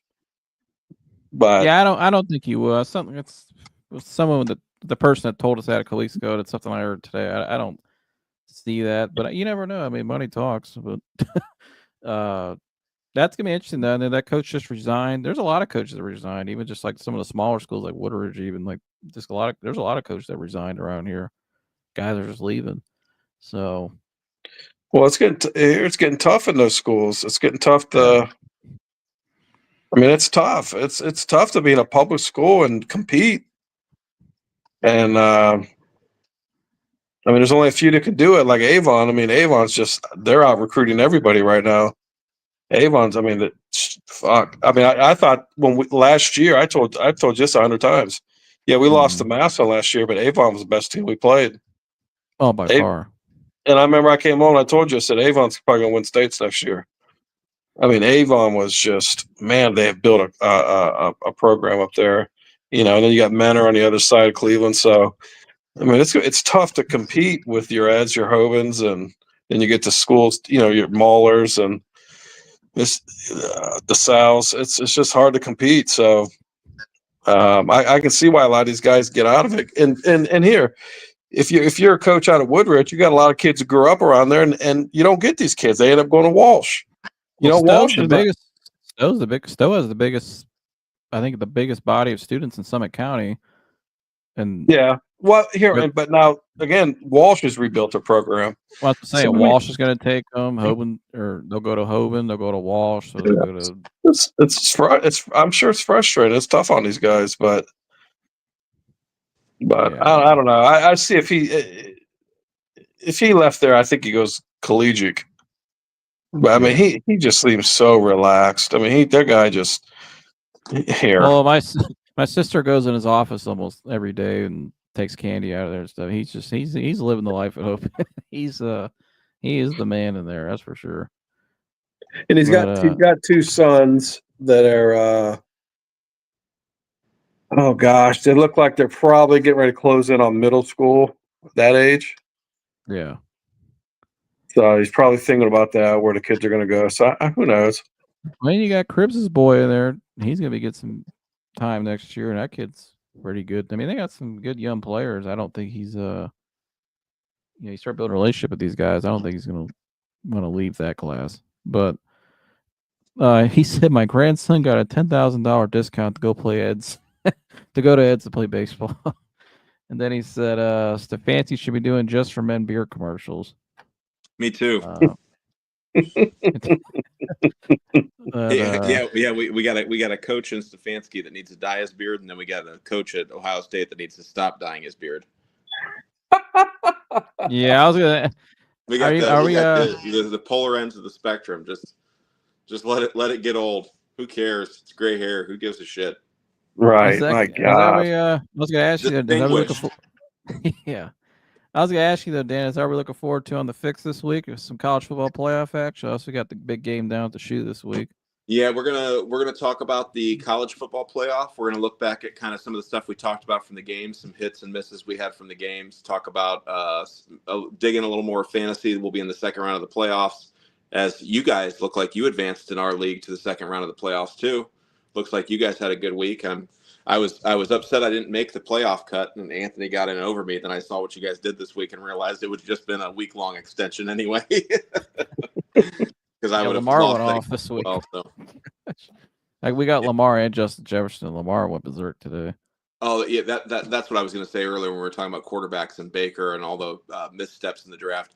I can't watch Josh Allen without getting sick to my stomach, knowing that he could have been our football LeBron. He would have been more idolized in Cleveland than LeBron was long term for what he could have done to the Browns franchise. Yeah, a quarterback with that skills, that big of a human that can run like that. He's an athletic Ben Roethlisberger that is a perfect prototype AFC North quarterback. And as much as Baker's playing well now and is an established NFL quarterback, Josh Allen should have been the pick all along, and that would have completely changed everything about the franchise. And every time I watch him now, he's a runaway for the MVP this year. He's a football player. He's just a good football player. And we would have built a statue of that dude right off Lake Erie. All we had to do was make the pick. Just make the pick. The edge he plays with too fits Cleveland. Yeah. I remember when I watched it, I didn't really know much about him like a lot of people, but I remember Mel Kiper, that was his guy all along, that draft. And he was like, Brown should take him. He's perfect for Cleveland. I remember when I watched that guy's pro day. You want to watch? That might be the best pro day ever. Was his pro day at Wyoming. That pro day was absolute freak show. It was, I mean, I remember I watched that pro day and I was thinking, because I remember I was one of the Darnold people. I thought Darnold could be a guy, and I watched his pro day and I'm like, man, that's tempting. But yeah, I'm the same. I said that to my dad like a month ago. Or what was that? The 49ers game, was that like 2 weeks ago? It was that snow game on Sunday night. Mm-hmm. Yeah, it was 2 weeks ago. We were watching that one, and I remember I looked at you and I was like, I said the same thing. I was like, this guy could be our quarterback. When you Google why did the Browns not draft Josh Allen, I like how the AI kicks in because it'll summarize and look over everything. The Cleveland Browns drafted Baker Mayfield instead of Josh Allen in 2018 because some scouts were concerned about Allen's footwork and arm talent. What? Arm talent. Yeah, that's what the AI has read, all the articles about it and everything else, and that's what they've surmised. Which, I mean, he had a knock on him that he went to Wyoming instead of a bigger school, and I remember them having knocks on him for his accuracy because he was kind of a gunslinger and he threw some picks, but never did I think there was any concern about his arm talent. I remember watching him throw 75-yard passes and just doing crazy stuff that way, and I don't know how it got to that point, but the Browns were just in that pattern after Johnny Manziel and Baker we were so consumed with just wanting to draft the next star.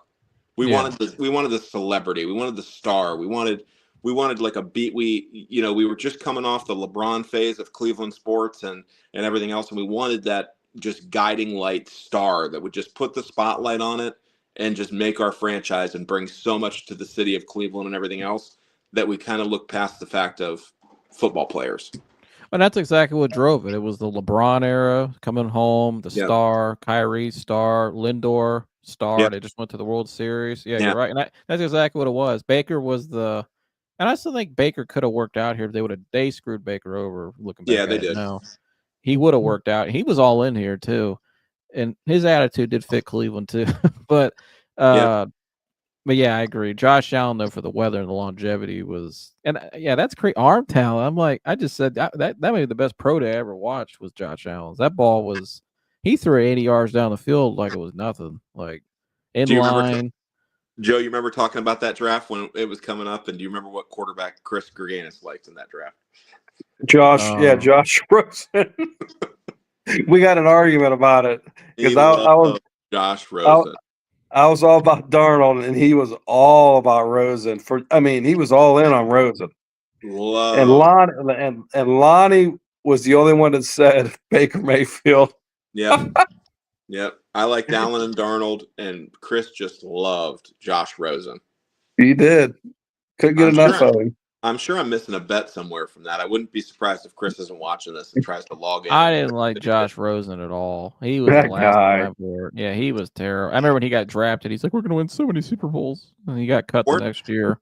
Weren't his parents like insanely wealthy, like oil executives? Yeah, where he like inherited the family. Yeah, he was a UCLA Cali kid. You know, Mr. Doctor. They paid his way all the way through college. I mean, paid him right up to the draft, and then where the money didn't matter anymore, that dude was his ass was done. Yeah, I mean, I liked Baker. I liked Allen. I liked what's his name, Darnold. Lamar was a question mark because you didn't really know much. I saw him play at Louisville a lot, but you just didn't know how it would translate. But now we see it did with the right system. Well, here, Baltimore, they just did a great job with that guy. I mean, if he would have went to a lot of other teams, his career would have been less than a season. Yeah, but they built everything around the guy, and they've coached him up, and here he's proved me wrong too, because I've always liked the guy. Tremendous football player, just another guy that just loves the game. You know what I mean? He plays it the right way, the enthusiasm, his energy, his intensity. What a draft. Looking back at that draft, that was a great draft. Yeah, that was a great draft. Saquon in that draft, Lamar. The draft itself, that first round that night was awesome in Dallas, Texas. That was one of the best in Jerry World. That draft in total was unbelievable. That's still my favorite draft to this day. Yeah, that was a great draft. I mean, wow, in my lifetime. He said, but yeah, speaking like you said, Dad, the right system. Like we said about the Browns should try to get Justin Fields, and I think that's been Fields' story of his career. He's just been in up until this year, just not the right system, and then be able to really fully flourish. But I think Fields is going to end up somewhere like in Tennessee or somewhere, a team that's got talent around him, just missing the QB and young talent that they just signed and invested in. Because there's a few teams that are just a quarterback away where he could go down in the right environment and win something. Yeah. He said Brown should bring back Kelly Holcomb. He said Kelly Holcomb is old. LOL. Justin Kelly Holcomb's barbecue sauce, baby. Remember that barbecue sauce he had when he was here? Holcomb's barbecue sauce. That's pretty bad when you're only known for your barbecue sauce and not your play. But, with every Browns quarterback, we put them on some type of commercial or give them some type of product, and all the fans buy it where they're there. I mean, you remember Brian Hoyer when he was on the Mr. Hero commercials? Yeah, I remember. You know what I saw today, and I always think of you whenever I see this is Brew Bakers with Timothy Mozgov. Oh yeah, that is the worst Browns athlete or Cleveland sports athlete commercial I've ever seen. Oh yeah, you couldn't understand anything he was saying. All you saw was just something being broken. About it. Yep. And then the pigeon one, that one. He said if they keep Watson, need to have him compete with Justin Fields next year for the starting job. that's allegedly what their plan is. And I wouldn't Albert even Beer, do that to Fields. yeah, I mean Albert Beer's pretty plugged in, but he said they plan to bring back Watson and I don't. I don't bring think Fields will go into a competition in the room. situation like that after what the Steelers just did to him. I don't think he's going to go Yeah, I into don't a think so. situation He like wants, that. yeah, he wants a guarantee. Like He at was least he give him was playing well when they made the switch to go to Russell. Not that it's a bad move because Russell's playing decent and he's kind of what the Steelers want. But I actually think the Steelers are better when they don't have Pickens in a passing game. They'd be better off using Fields. I think Fields would have done a better job in their game today than Wilson would have. Being I that saw a couple down Steelers fans on my breath. timeline today saying put him in. Yeah, well, I mean, Steelers fans are just. I mean, Oh, I know. they're the minute their team loses a game, they want Tomlin fired. They want everybody fired. They want to tell you why Tomlin's not a good coach and all this. And they've just been spoiled by having so much winning for their entire existence. Yeah. I wish we had our fans doing that more personally, but hold them more of a standard. Yeah, I don't know. I mean, I don't think Watson's ever going to come back here. I don't think he ever steps foot in that building again. I would be stunned. I mean, I don't know why he'd even want to come back here. And I don't know why they would want to bring him back. I don't.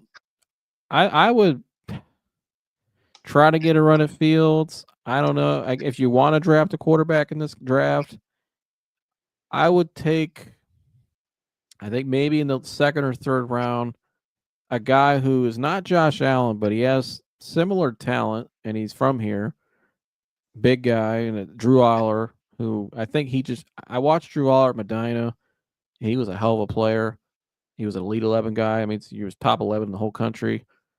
And I think he just chose the wrong school for development. At Penn State's not really a quarterback school. James Franklin's good coach, but man, he makes some knucklehead decisions. But anyways, I know, Dad, you were fascinated with Drew Aller. Maybe if you have to draft a guy this year, because maybe that's your only option, you have to get somebody in there just to fill out your room. Even Drew Aller, I think maybe could be the fit for here, and plus he's from here, from Medina. I mean, I don't know. I mean, that's how bad this. I mean, not say bad, but that's how. If you can. What's The he, a first third time I round saw him pick? play, at Medina, I remember I told you, I said, this guy looks like Josh Allen. I Yeah. felt like he reminded me of Josh Allen. I'm not, obviously not saying he's going to be Josh Allen, but I mean, you never know. I mean, here you need a big quarterback in this division. You need a guy that can extend plays, and if you can get him, far enough back for the right amount of money, why not take a chance? So, Well, I mean, yeah, I mean, there's enough talent there, and like I said, you get all these guys. They all have talent. It's just it's all about development. Yeah, it's all about development. It's not like the development stops once you get to the NFL. That's what a lot of people think. Okay, I made it to the NFL, I got to stop developing. No, you still got to keep developing as a player. So these guys, so many of these guys, they just get with the wrong teams and the wrong coaches, and then it's just a whole bunch of wasted talent, and it just gets ruined. So Yeah, I mean, and Drew Aller's kind of similar. Some of those criticisms that Josh had coming out of Wyoming, where he didn't have last year only threw 2 interceptions the whole year, but this year he had 7. But the completion percentage isn't where you want it. But I think if he's a guy, maybe you can get in here and just at least take a flyer on him and see what you can turn him into. I think it'd be worth it. Well, he'll be drafted, right? I mean, was he a 4th or 5th round projected pick or something? Some guys have him the 2nd or 3rd because of the upside. You know what I mean? They think maybe this guy, if you can get him in the right situation, because you look at the rest of these guys. Big guy. He's a big guy. Yeah, 6'5", he's big. 258. He can 243, and he can run. He could throw off platform. He could throw in the pocket. I mean, he's got a big arm. Nice. Well, and the guy that he resembles is going to be the MVP. So that's so these guys are all looking for that. Josh Allen's doing stuff right now the league has never seen. I mean, and playing in the cold, he's played in Northeast Ohio his whole life, so he ain't worried about that. But I mean, can you imagine Justin Fields in the Eagles offense doing what Jalen Hurts does? You're telling me Justin Fields couldn't score 14 rushing touchdowns on tush pushes? Right. And he is here. And Jalen Hurts was talented, but Justin Fields is more talented than Jalen Hurts. Got At a least, bigger I want to arm. have a quarterback we can do the tush push with. right, Why isn't Well, every we try. team Well, we tried with Jameis, but that ain't going well. We like to, right. or like we like to run the T formation. It's like a T-45 out of there with Jerome Ford, and he gets sacked in the backfield. Yeah, that's Gosh. Jerome Think Ford like- showed some explosion today, though. Jerome He Ford. had his hair on fire for a run today. Jerome Ford, I think, is not a bad player. I mean, I'm guys that watch every day at Cincinnati. He's not. He's got talent, but he's just. He's inconsistent. I don't know. Yeah, he's inconsistent, which I expect though, because he's in this organization. You know, I And mean, that's how he's been questionable brought vision. into the league. His vision is questionable, super questionable. Yeah, I think his development so far has been subpar because of what organization he came to. He got the Personally, corner today, though, on somebody and showed what he's got, though, today. He got the corner and saw the corner and the sideline and took one to the house today. And it was Yeah. good to see. It was like when he first came into the league. That was good. But Teflon Don's in the house. Shout out to you, Teflon Don. Good to see you. Said Browns are straight manure. yeah, straight Crab leg. garbage. Crab legs is a bum. Cheeks. Browns is cheeks. Yeah. Cheeks. Now, if Yeah, we're they if are. we're sitting number 6 and Ashton Genty's on the board, I'm going to be a fan of making him our pick. Oh, I would too. I think because you need a down back in Cleveland. Because you could just lock him in to be your, rookie, no rookie, whatever. You just lock him in to be your workhorse. And then you could just build around that, get a bridge quarterback for a little bit, and you can do it. I mean, Saquon has proven that a running back can change the trajectory of franchises. Oh, I agree. I mean, what do you think a Genty Fields backfield could do? I mean, well, you'd have to change the whole offense for sure. Which I think they're going to have to do. I Yes. like to see what I think. Tommy Reese could be interesting. He's already. I think he has a shot. But or maybe they bring somebody from the outside. But I guess he was the guy that was going to get that North Carolina job before they started kicking tires on Belichick. Yeah, Tommy Reese is a good coach. I mean, I'm surprised he's here as a tight ends coach. Yeah. Unless he thinks unless he thought he was going to get that. He knows he can get that OC job. Well, here you got to be willing to run the ball though. Got to if we draft that, you know what I mean. If we draft, which you have to do in this division. Every successful team I've ever seen in the AFC Central or North now, they always ran the ball. It's never going to go away. Which he did at Alabama. Obviously, he came up under Saban, so you know you're going to run the ball. Well, I'm talking about the existing coaches. Well, yeah. That's why he got fired from Buffalo, and then when they left, they got better. You know, I mean, right? He said, "Hello, clowns need an O-line first." Yeah, they do. That O-line old and depleted. We do need an O-line, yes. Tori said, "I don't trust Andrew Berry making this pick in the draft. He will screw it up. I will definitely get a new GM in." Agreed. Tori, I think that's Probably very valid, but I don't think he's going anywhere. And unfortunately, the guy in San Diego, he definitely is not going anywhere. But that's the guy that needs to go for anybody. But this guy scooped us off the ground. You watching this Packers game? No, I'm just watching the game cast for it. What happened? It looks like it's a touchdown. It looks like this guy scooped this right off the ground. Jordan Love threw it in the end zone. I want to see it on a replay. Who caught it? Oh no, he did. It didn't catch. It didn't. Doobs. Yeah, Romeo Dobbs. Yeah, and that didn't hit the ground, man. That was a great man. What a catch! Gosh darn. Romeo Dobbs got that goofy Guardian cap on. He had a helmet condom. yeah. I told Joseph tonight, man. The Packers. I wouldn't sleep on Packers. No, the Packers could make some noise for sure. Jordan Love's playing about the best football played, and again, the Packers got Josh Jacobs, and they said we're going to run the ball right down everyone's throat. The entire opening drive of this game, I don't know if you watched the whole thing, they gave it to Jacobs 9 straight times. I love that. He was averaging 6-7 yards a tote, and it's like the coaches on the sideline were just like, we're going to keep doing this till you can prove that you can stop it. That's what football is. Mm-hmm. Wow. It's not get a 7-yard run and then try some fugazi reverse fly sweep and put yourself behind the sticks again and then be in a passing situation. It's forcefully work your way down the field. Mm-hmm. Oh, yeah. And every time they can't stop you on third down, you're just breaking them down morally.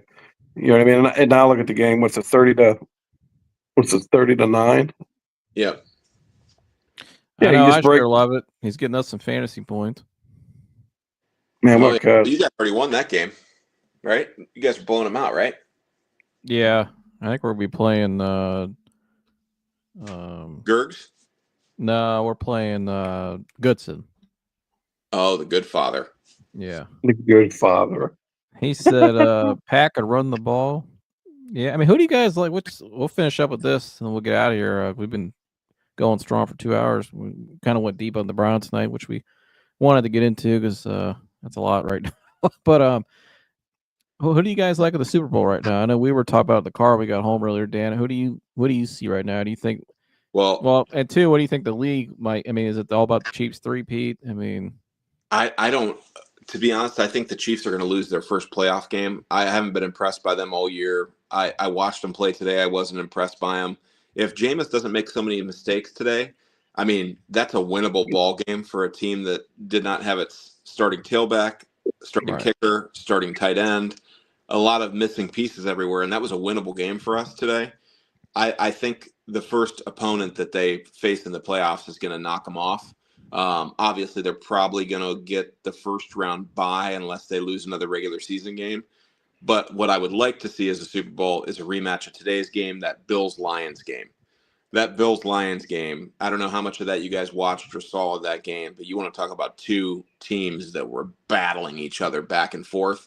One would land a punch and the other would come back and punch back. And that is a rematch of a game I would love to see. I mean, they put up almost 90 points, but both teams have so many injuries in their defensive ranks right now that when both those teams get healthy for the Super Bowl and play again, that's going to be a great football game to watch. I'm hoping it's Bills-Lions. If it shout out can't be the to Bucks, obviously, I would like the Bucks to be a dark horse and make a run for as long as they can. I don't think that's reasonable. They get past a couple powerhouses there, yeah. but I think Lions Bills is the best Super Bowl on paper. I just don't know that Las Vegas is going to let it happen. They're going to lose billions of dollars if the Lions win the Super Bowl. Shout out to Wahoo fan. He's in the house. Appreciate you tuning in, Yeah. Wahoo fan. Nice to see you back in here, my friend. He said Brown's such a waste. We already know it. Complete, Straight absolutely disgusting performance today on the lake. cheeks.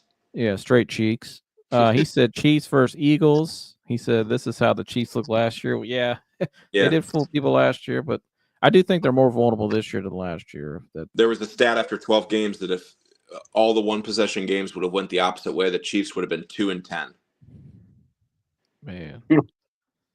You'll like this one, Dan. He goes, I think the Bills and Tampa Bay Bucks in the Super Bowl. Not a boy. Well, he's the one that commented on the hat, right? He must be a Bucks fan. Yeah, he said he was going to buy the same hat. You guys going to turn into a fan, root for the playoffs. Oh, yeah, there you go. I became a Bucks fan when the Browns moved away on me. And I saw Mike Allstott play in college at the University of Purdue. And at that time, I was in high school, and I was a fullback in high school. And I modeled everything I did after what I saw Mike Allstott doing. I never once tried to evade any tackle. I wanted to go through the chest of the person trying to tackle me. And it probably cost me a lot of yards and a lot of touchdowns trying to do it that way. But that was the way I wanted to play football because I watched Mike Allstott. So whatever team drafted him, I stuck to that team, and they won me a Super Bowl a couple years later. And then when they got Brady there, they won me a Super Bowl again. So I've got to see him win a Super Bowl twice, which is amazing. Yeah, I know. I rooted for him in that last Super Bowl because I love Tampa. Tampa's like my second home. I got a lot of family that live down there. I went down there a lot. I almost lived there for a little period basically when I was a kid. And we beat the shit out of Mahomes in that Super Bowl, boy. Oh, I know. I loved it too. I had my Brady jersey. I didn't take that Brady jersey off for like a day either. I was so excited. But I love Tampa. I think the Bucks are a great organization. Sit next to him at the Hall of Fame too. What was that when Derek Brooks got in at 14? Yeah. Everybody was there in the same white cap. Like you could just see it was just a well-ran organization. Meanwhile, Mark Davis is falling over on us drunk. Yeah. And these guys are all over there looking professional. You see, okay, this is why they got the rings. And so, but why Brady went there. But I like the Bucks too. I've always liked them. And every time you land in Tampa, you see the stadium. And it's funny you brought up Mike Allstott. I didn't notice until they told me this when I was a kid. My mom and I were in the Tampa airport.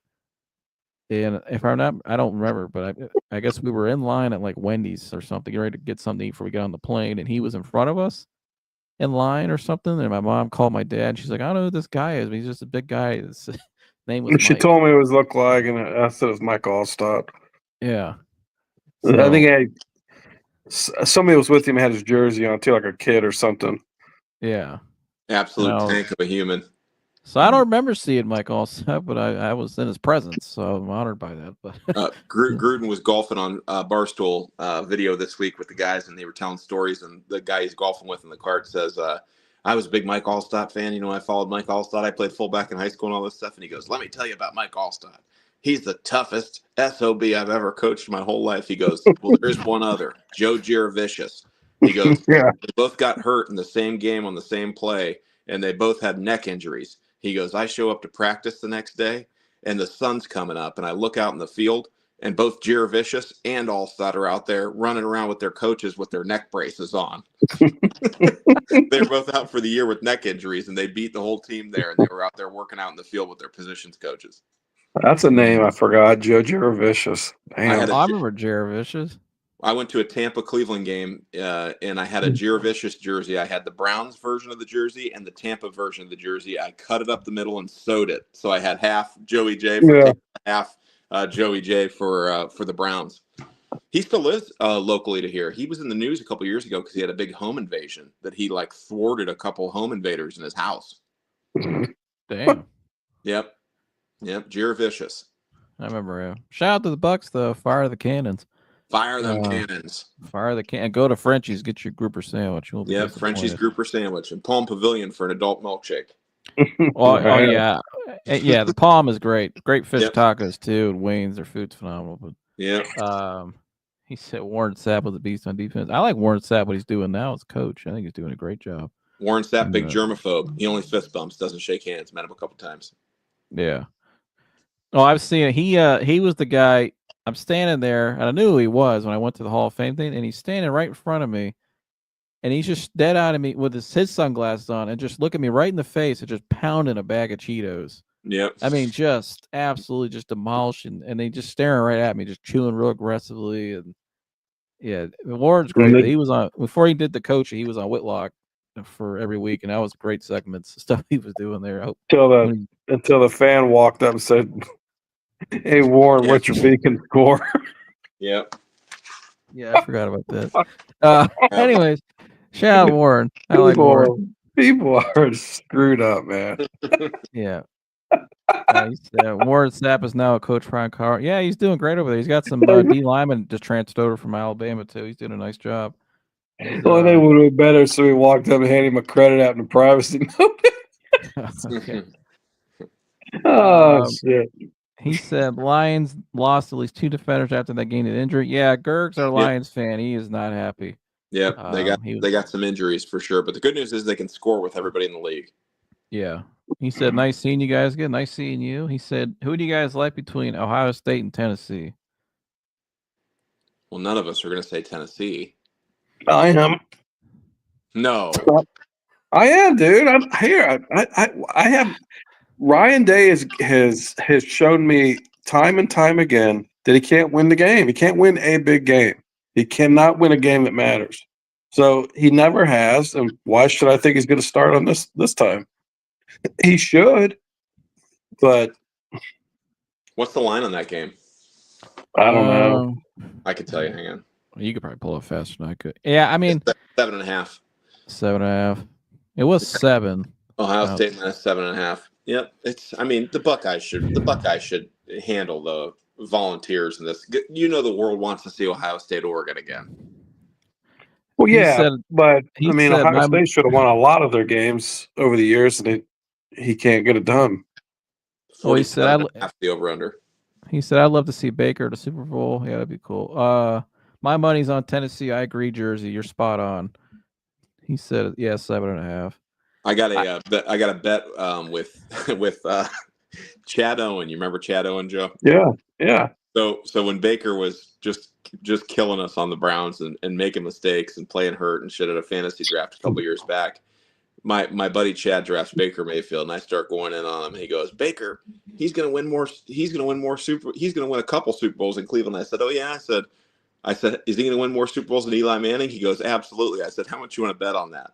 And he goes, I'll bet you $500. I said, okay, $500 that Baker Mayfield does not win more Super Bowls as Eli Manning. If he wins 2, it's a push. He goes, okay.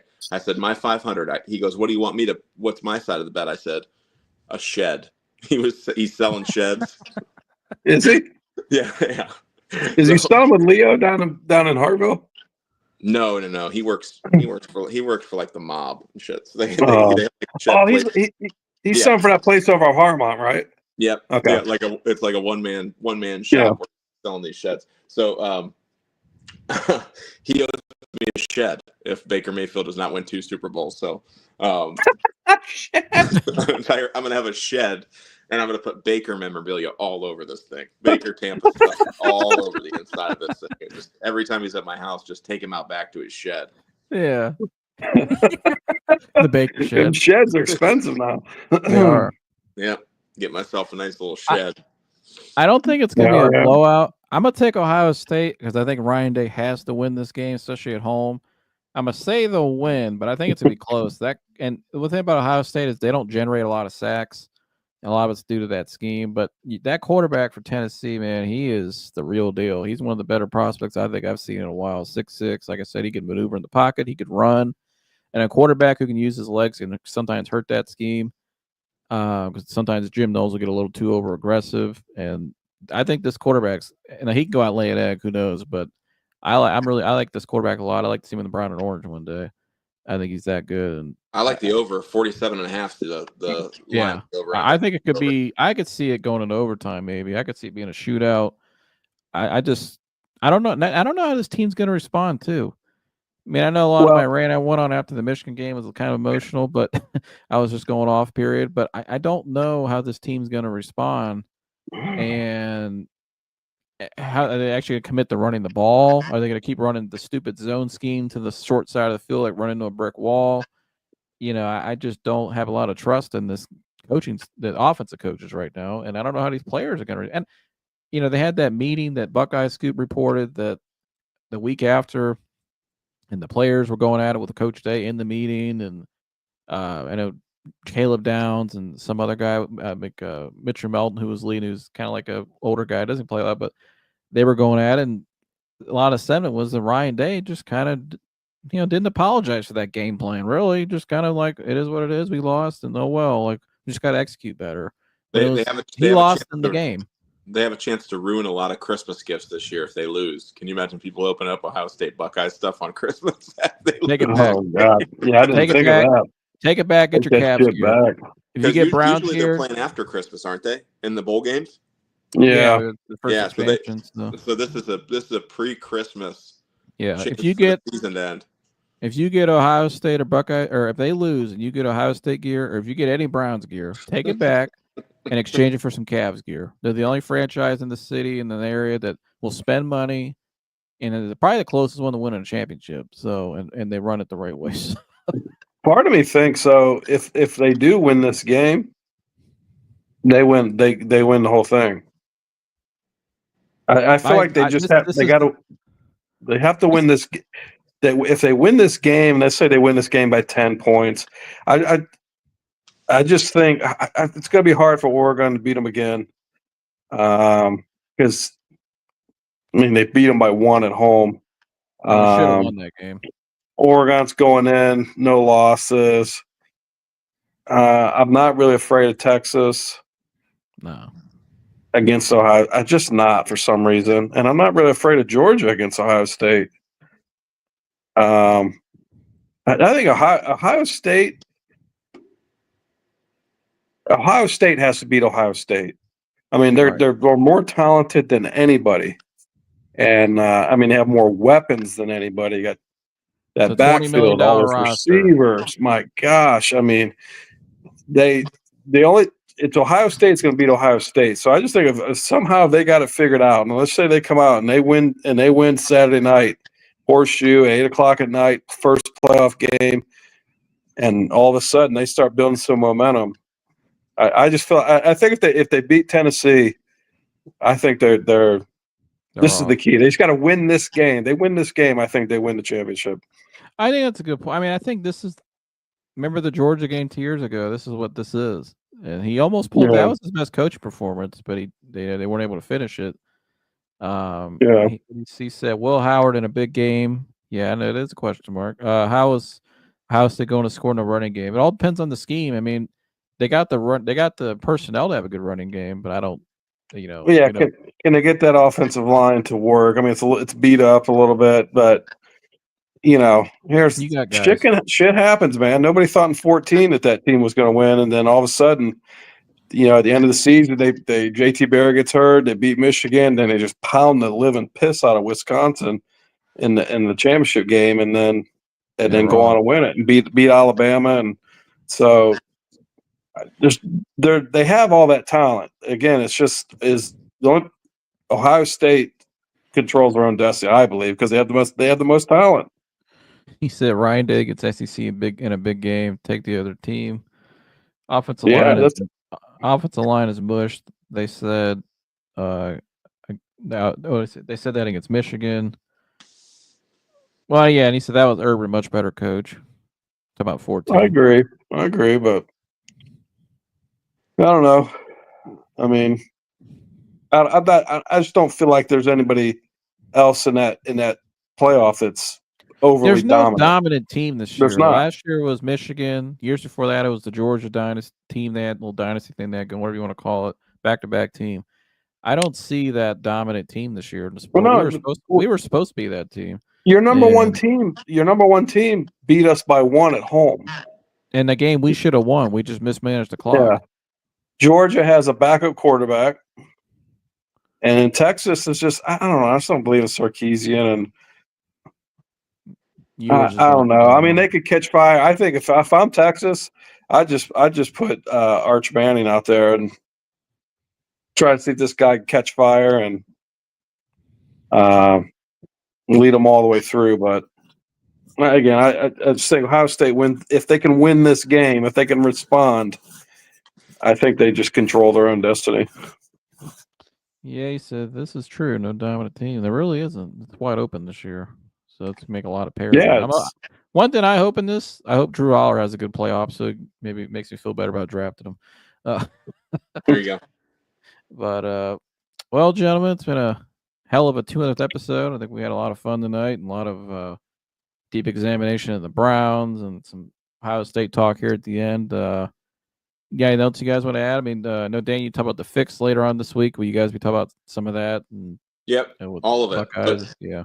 But tomorrow night, Corey, if you're watching this, I'm rooting for Desmond Ridder and the Las Vegas Raiders to have a revenge game and knock off the Atlanta Falcons to give the Tampa Bay Bucks a 2-game lead in the division.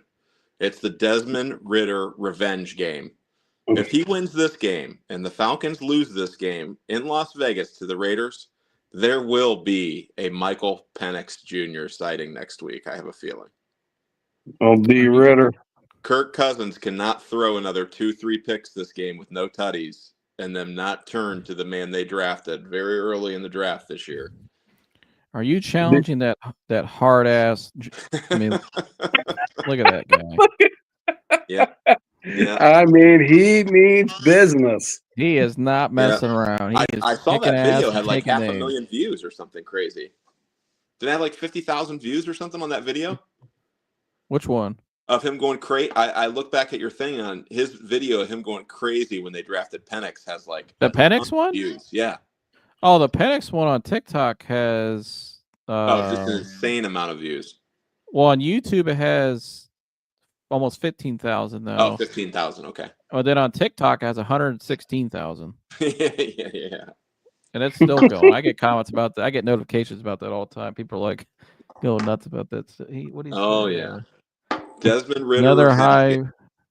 Well, when Penix actually starts playing, it's going to start to be viewed again. You know what I mean? People start picking up on it again. Oh yeah. Yeah. He said the Browns and Raiders should play the Incompetence Bowl. That's a good one.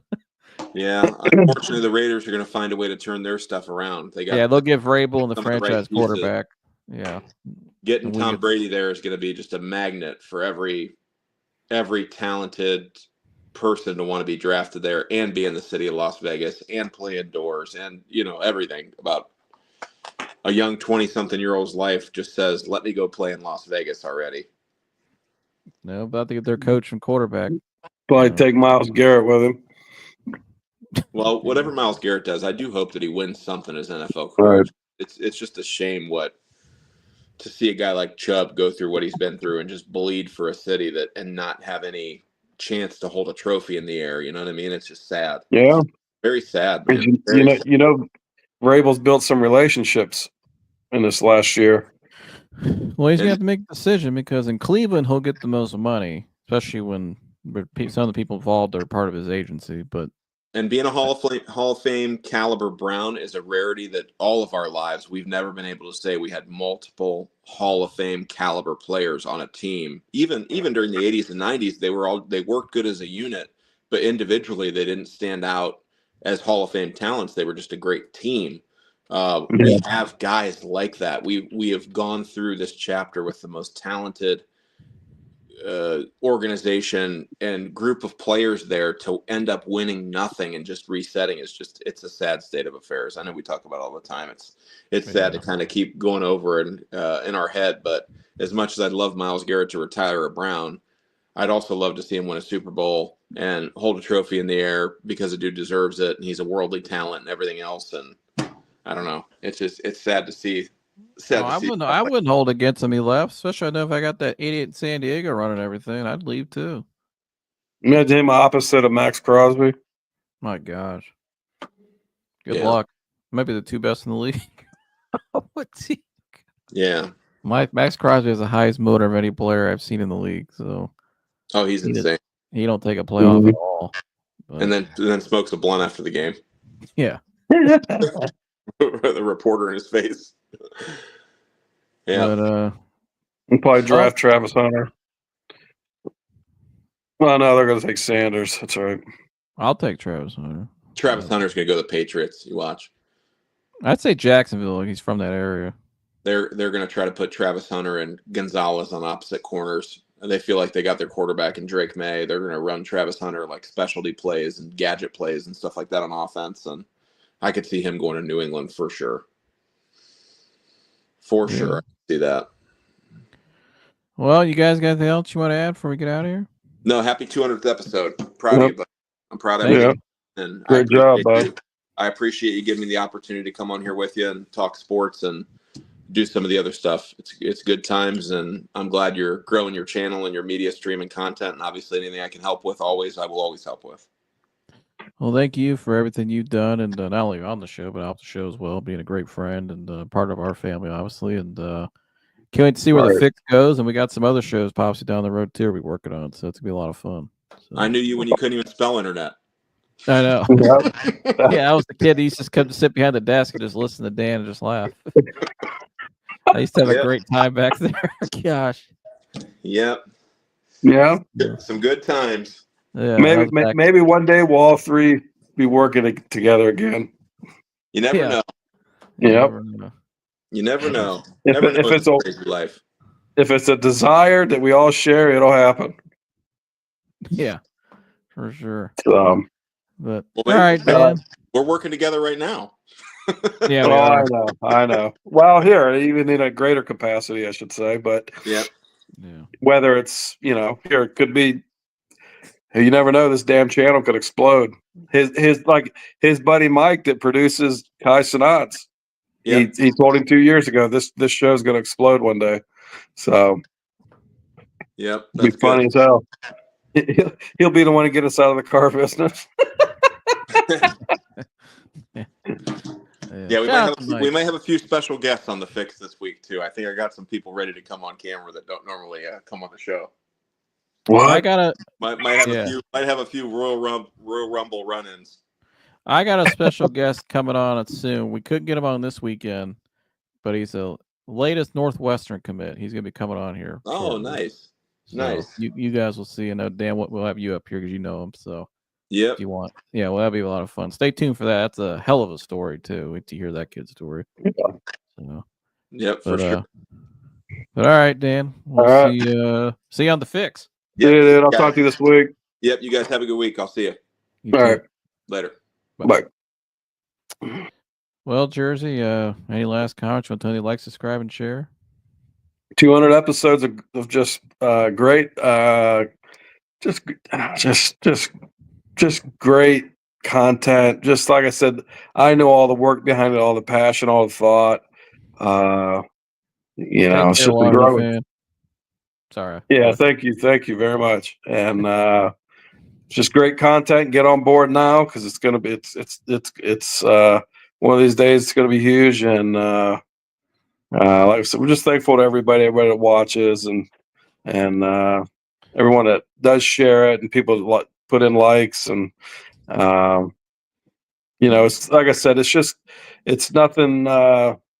You know, Jess does a great job. He lets everybody get there and speak their mind. Doesn't cut them off. Doesn't control them. You know, as long as it fits.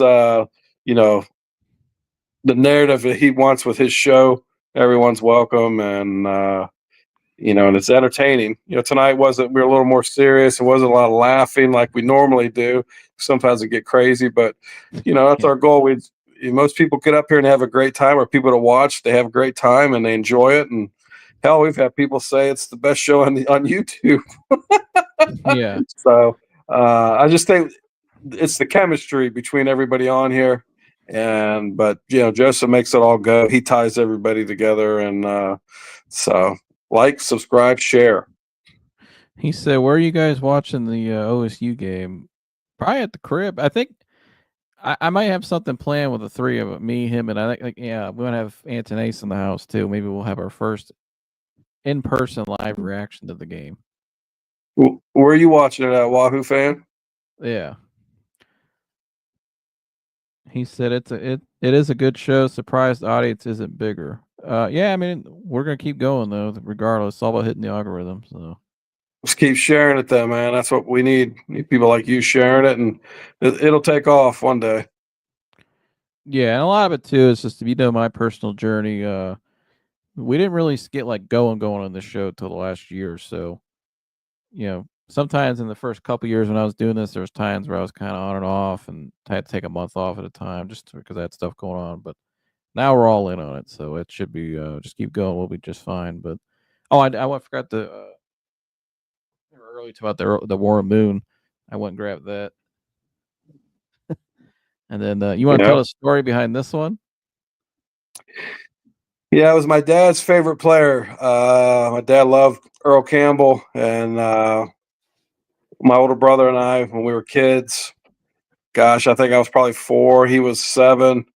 We both had Earl Campbell jerseys, and there's a photo somewhere. Somebody has it. Maybe my mom has it. My uncle took a photo of us both sitting on the couch together with our Earl Campbell jerseys on, holding up the old lottery tickets. We look like inmates in a way. It's a funny photo because we're just have these. We have no emotion. He has us holding up lottery tickets like it's mug shots, and that's what I always remember about that. But yeah, Earl Campbell was my dad's favorite player, and you talk about a guy, what a great running back, massive quads. My gosh, I don't know how anybody tackled the guy. Well, that was Yeah. your dad's favorite running back, so we got him that jersey. He was my grandfather's. Yeah. He's home with the Lord, and so he got me your favorite player growing up. Speaking of the hat tonight, and you got me this jersey. Yep. Walter Payton. Yeah. And then my favorite. I have that. The reason why I wore number 73, obviously, is because my favorite player of all time is Mr. Thomas. So I got the Joe Thomas. But so that was pretty cool, though. The trio. Yeah, your dad like 34 Campbell, and you like 34 Payton, and then I was a lineman, so I like 73 Thomas. So, yeah, plus he's the best player of my Browns fandom era. We haven't been many. He right. said he was a great running back. The Tyler Rose. He said, "Great, you guys are patient. Things improve with time usually." Oh yeah, we'll be fine. The Lord's got us, and like I said, we got I have great support and mentors to help me. One of my best friends, like I said, working with Kai Sanat right now. I actually think they're streaming right now. He's Kai's producer, and learned a lot from him. and watching him and what he's doing, and then some other people that have helped me along the way. But that's not really about all that, but just more God will take us there, and when the Right. time is right. It's in and, his time, and it's his timing. Yeah, I think all the things will align at the right time. But I've had a lot of guests I could have had on in the past, but I'll be honest with you guys, and 2 years ago, a year and a half ago, I didn't have the confidence I had up here that I have now, and just the comfort and the all that stuff. Like there's a lot of I just wasn't comfortable doing interviews yet and stuff like that. But we're gonna kick it off, like I said. Stay tuned. We got somebody who one of the top tackles in the country, all conference, high on PFF. He's got one more year. He just transferred to Northwestern. We're going to have him on next week. He's got an incredible story and a good friend of all of ours and great kid. So wait till you hear that or next week or sometime in the future when he's available. He's got a lot going on, so he just transferred. So we're going to get him on though, but that'll be a lot of fun. So we got some other guests too. So yeah, like, subscribe, share, all that good stuff. And anything else, Dad, before we get out of here? Yeah, everybody have a great week, and go hope for a Buckeye win Saturday night. All right, go Bucks. We'll see you guys next one. We're out of here. Yeah. Go.